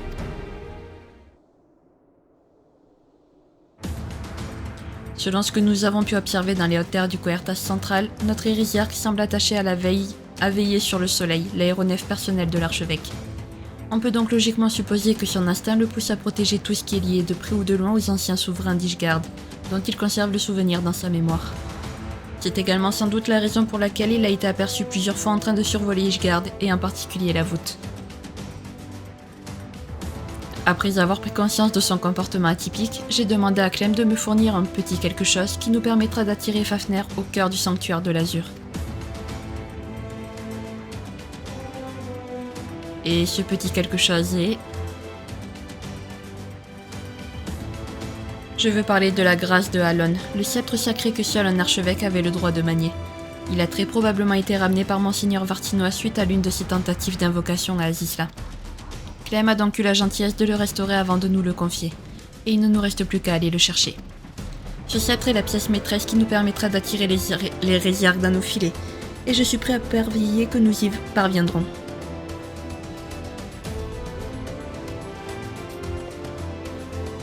Sir Emric, avec tout le respect que je vous dois, ne croyez-vous pas qu'une telle entreprise pourrait se révéler bien trop dangereuse ?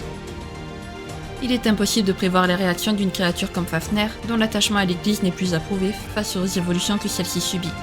Si jamais la colère l'emporte dans son esprit, nous devons nous préparer à ce qu'il la déchaîne sur nous de toutes ses forces. Si les chevaliers de l'Azur ont juré de protéger l'archevêque, ceux de l'ordre du Temple, dont j'étais le capitaine général, ont fait le serment d'en faire de même avec le peuple ishgardais. Par conséquent, j'endosserai l'entière responsabilité de cet acte, quelle que soit sa conclusion.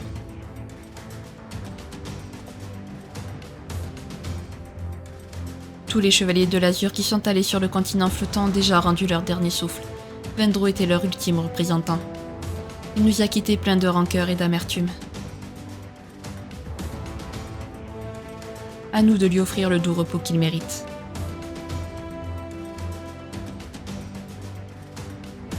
Rejoignez-moi devant la voûte lorsque vous aurez terminé vos préparatifs. L'heure est venue d'en finir avec les hérésiarques du Coertas.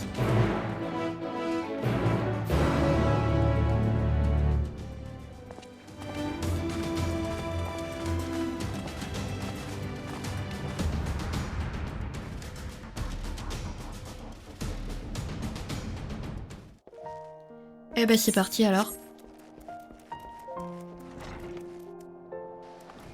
Direction la voûte.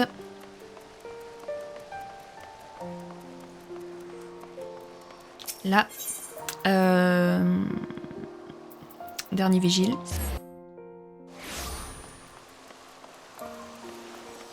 Et à force de parler... ça fait 1h30 que je parle. J'ai mal à la gorge à force.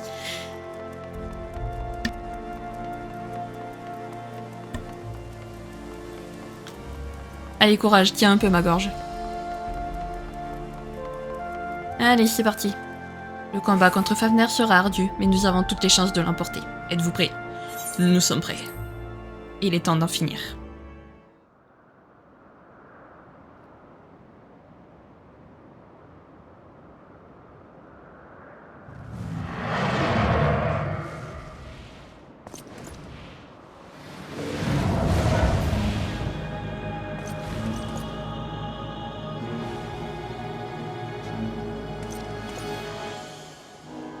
Fafner plane au-dessus de nous. Sir Emmerich maintenant.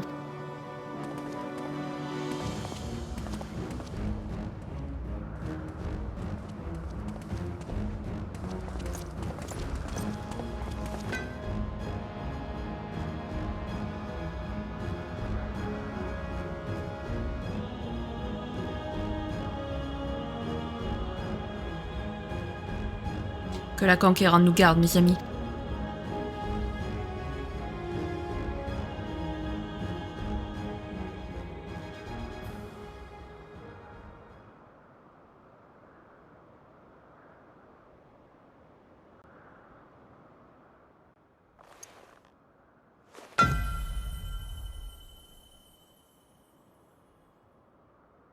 Je suis là, dragon.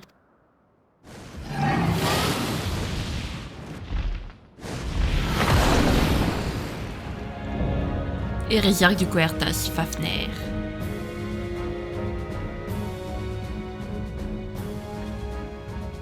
Pour la grande gloire de Tordan.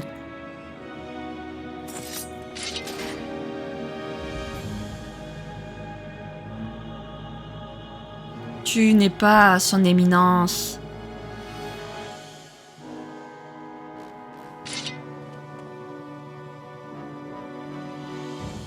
Vendro de Rouchemont, dernier chevalier de l'Azur, que votre quiétude soit désormais éternelle.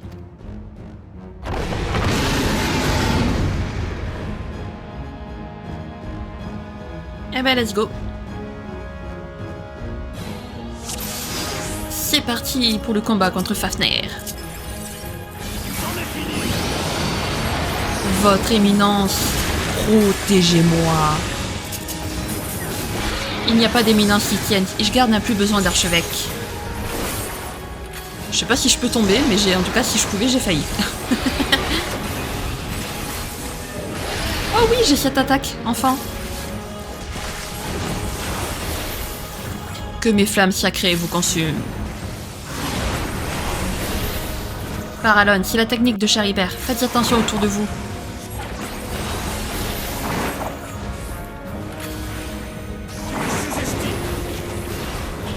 Hop là.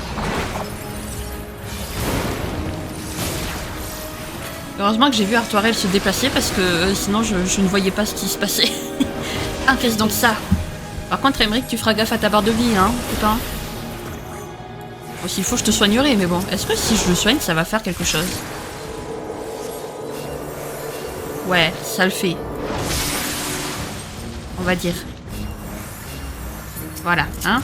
Je préfère quand même le soigner, j'ai pas envie qu'il meure. Hop. Vous serez punis. Mais oui, bien sûr. Chacun de son côté pour plus d'efficacité, yep. Qu'est-ce que vous dites de ça? Et hop là.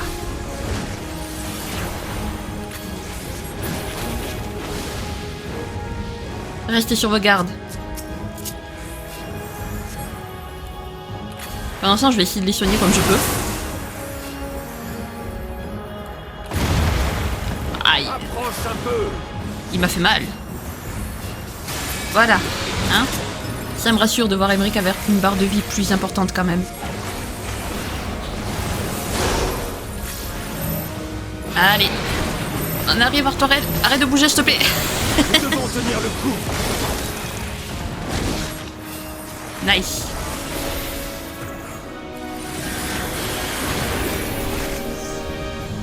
Ok. Hop, on va s'éloigner.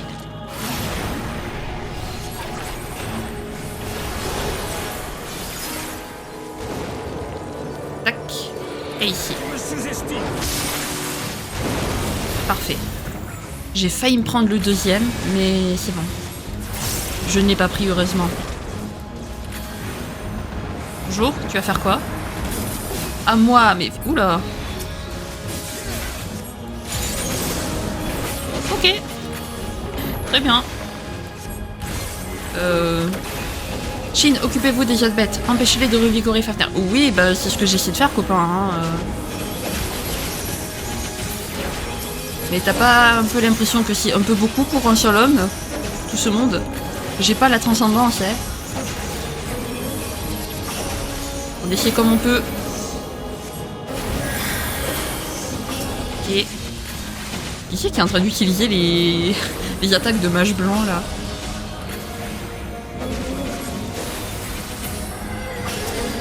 Allez. C'est pas ce que je voulais. C'est quoi ce bruit? Vous faites flipper. Allez, plus qu'un. Les chevaliers de l'azur sont immortels.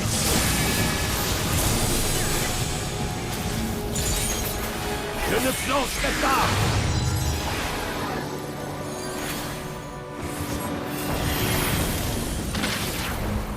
Ça va les copains?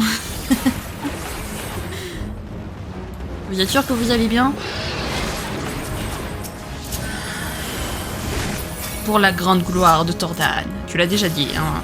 C'est ta phrase, ça. Hop.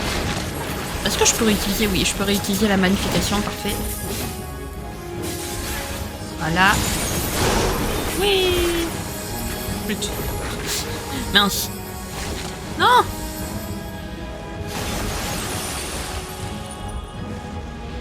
Voilà. Ah. Oups. Je l'avais pas vu le dragon. Aïe, aïe, aïe, aïe. Ouais, alors on va se soigner par contre. Voilà, hein. On va éviter de mourir. J'ai pas envie de recommencer le combat.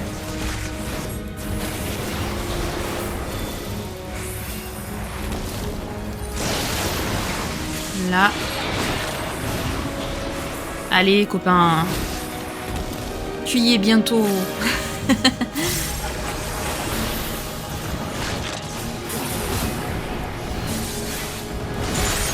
Ok, je vais pas sauter.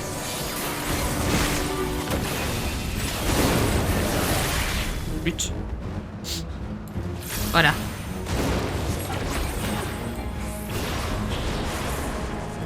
Je saute comme une idiote sur les flammes.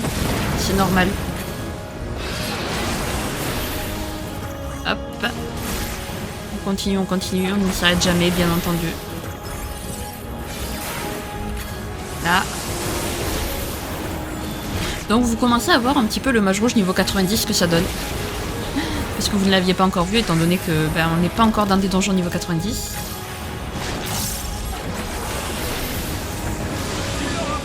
Votre éminence! Votre éminence!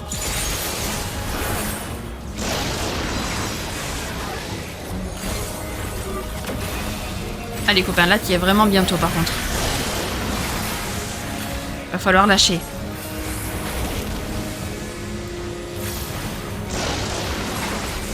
Là il tente le tout pour le tout.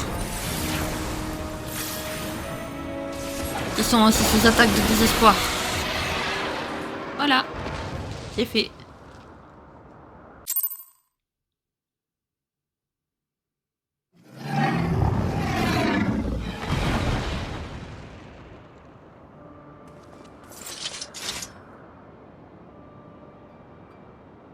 Voilà, c'est fini.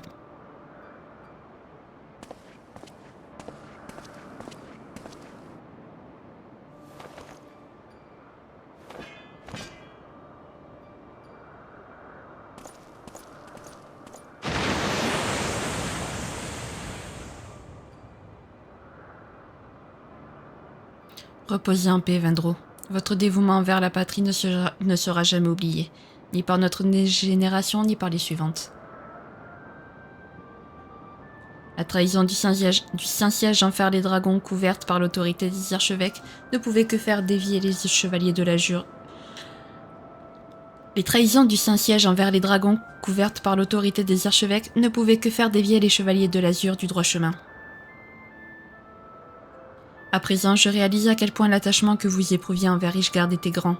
La fusion de votre âme dans le corps d'un primordial a beau vous avoir ôté toute conscience propre. Jamais vous n'avez oublié votre devoir et votre serment.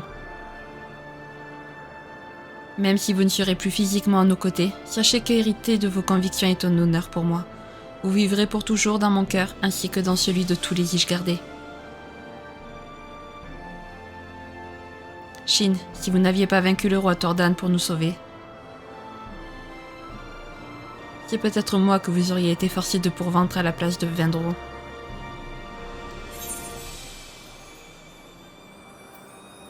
Allons, inutile de faire ce genre d'hypothèse.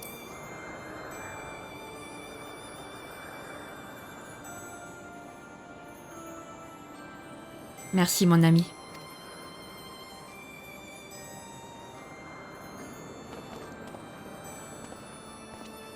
Pardonnez-moi, je me suis un peu laissé aller. Revenons à nos obligations, si vous le voulez bien.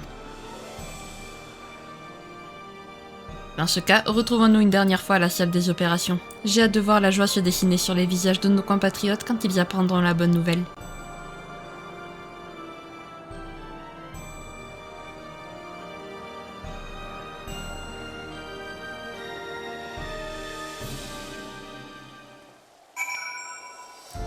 Ah bah c'est parti alors. Ça va, franchement, je pensais que le combat allait durer plus longtemps, j'avoue. On s'en est bien sorti. Donc la salle des opérations qui est à l'ordre du temple. Voilà. Et puis c'est parti.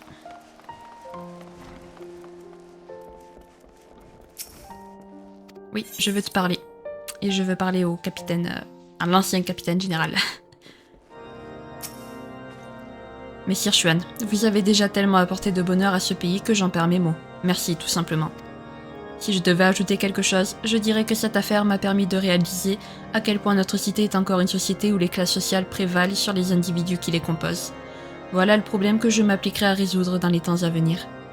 Nous sommes certainement sur le bon chemin, mais il nous reste de nombreux progrès à accomplir et des réformes à entreprendre.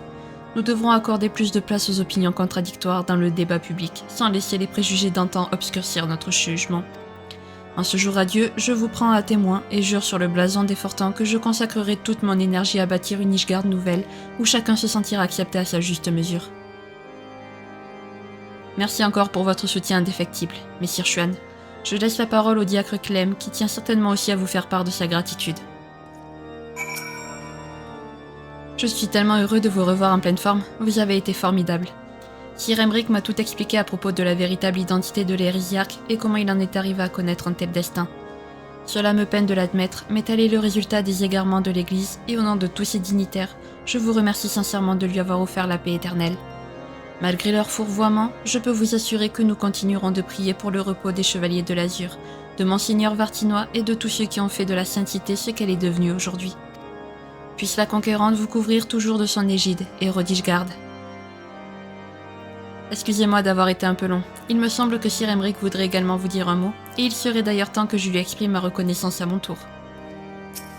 Alors, Artoirel, chut.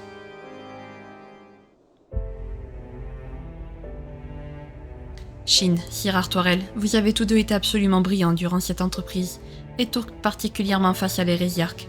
Je n'aurais jamais remporté cette bataille sans votre concours, et Ishgard vous en sera éternellement redevable.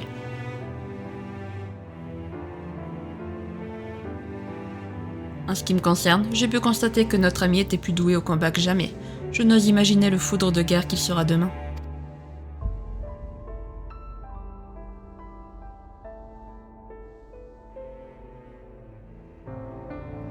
Dorénavant, les terres du Coertas n'auront plus à craindre d'être submergées par des bêtes de l'Apocalypse ayant émergé de leur propre sein. J'en veux pour preuve l'alliance que nous avons tous scellée durant le concile œcuménique, et dont nous ne pouvons que nous réjouir.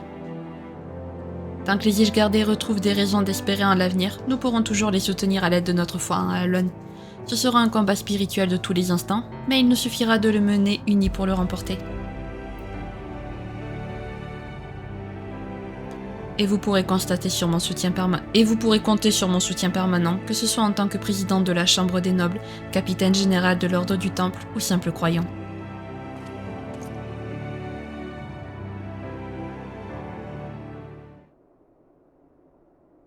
Les Ishgardais sont venus à bout de Fafner, l'hérésiarque et des bêtes de l'Apocalypse, mais ils n'ont pas l'intention de s'arrêter là. Une telle réussite n'aurait jamais été possible sans vous, Shin. Notre pays a envers vous une dette dont il ne pourra jamais s'acquitter, mais je sais que vous avez suffisamment de grandeur d'âme pour ne jamais nous en tenir rigueur. Vous avez sauvé un nombre incroyable de vies, mais ce n'est pas tout. Vous avez également sauvé leurs âmes de la perdition et leur cœur de l'égarement. Nous savons bien que vous ne désirez aucune récompense, mais nous tenterons tout de même de vous en fournir une en allant sans cesse de l'avant. Nous tâcherons également de garder à l'esprit que tout le monde peut s'égarer dans une ère de changement, et nous serons là pour guider ceux qui en ont besoin dans les moments difficiles. Au-delà des souffrances et des questionnements, je suis certain que nous trouverons ensemble une voie commune. C'est ainsi qu'Ishgard redeviendra la cité qu'elle n'aurait jamais dû cesser d'être. Je vous en fais le serment solennel. Messire Xuan, si je puis me permettre de vous demander un dernier service, pourriez-vous retourner à Razatan pour avertir l'attaché militaire d'Ishgard de notre victoire sur les Hérésiarques? Nous lui enverrons une missive officielle dès que possible, mais je suis certain qu'il sera ravi d'apprendre la bonne nouvelle directement de votre bouche. Merci infiniment et en espérant vous revoir très bientôt, ô grand héros.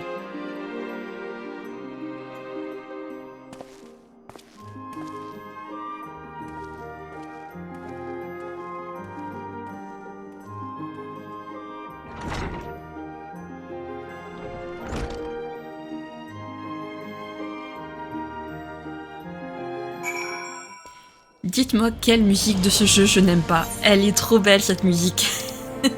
Elles sont toutes incroyables, vraiment. Donnez-moi une musique qui n'est pas bien dans FF14. Une seule, je vous mets au défi. Allez, donc du coup, faut qu'on aille à la garnison de l'Ostrionan. Je pensais pas que la vidéo serait aussi longue. Mais bon, c'est pour la bonne cause. Héros d'Ishgard, je pensais justement à vous. Qu'en est-il de l'Hérésiarque?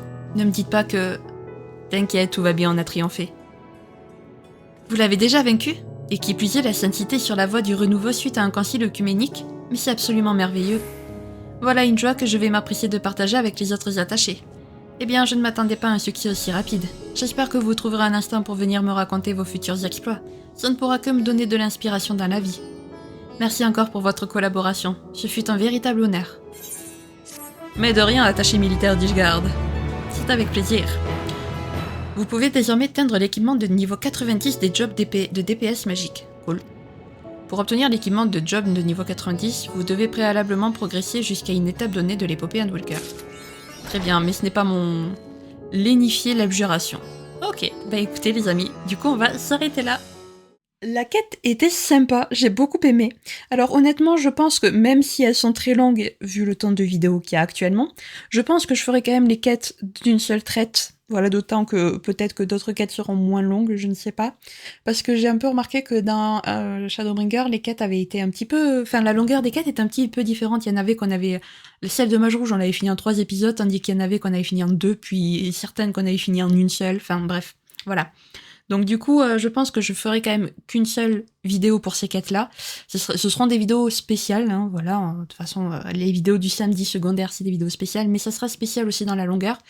Parce que déjà qu'il y en a beaucoup à faire, si en plus je commence à mettre 20 ans pour les finir, on va jamais s'en sortir. Et j'aimerais bien finir ces quêtes-là avant de finir l'histoire de Endwalker, quoi. Parce que du coup, ben, si on arrive à arrêter l'apocalypse, par exemple, les bêtes de l'apocalypse disparaîtront et donc les Hérésiarques n'auront plus lieu d'être.